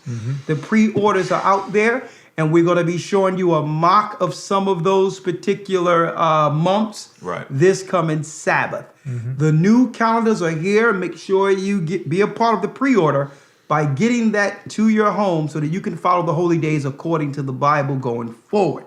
And you can go to gatheringofchrist.org to order those, okay? Gatheringofchrist.org, click on the calendar and be a part of this work to worship the Lord on his Sabbaths and to remember his holy days. Again, you can go to historytimes.org if you would like to be a part of the Hebrew and Bible Academy. We're the Gathering of Christ Church. Stay prayed up. Sin not, we will soon see Zion. Shalom. Shalom. Shalom. Yeah, go show today. Oh, yeah. The Bible. Is it hard to understand? When it comes to reading the Bible, the first thing that comes to mind is the fact that this is the Word of God. The seals have been broken, and the truth is here. And when we go throughout the scriptures, when we go throughout extra biblical records, we find that the language that God employed, that he used to create the heavens and the earth, was the Hebrew language. Christ said, I came for the lost sheep of the house of Israel. But yet no one, no religious leader, no religious church out there anywhere can now identify the 12 tribes of Israel. Can we? God is quite simple, but it seems as if man makes understanding him hard. What are those mysteries? The truth of your book and the truth will make you. Hebrew and Bible Academy, you're invited.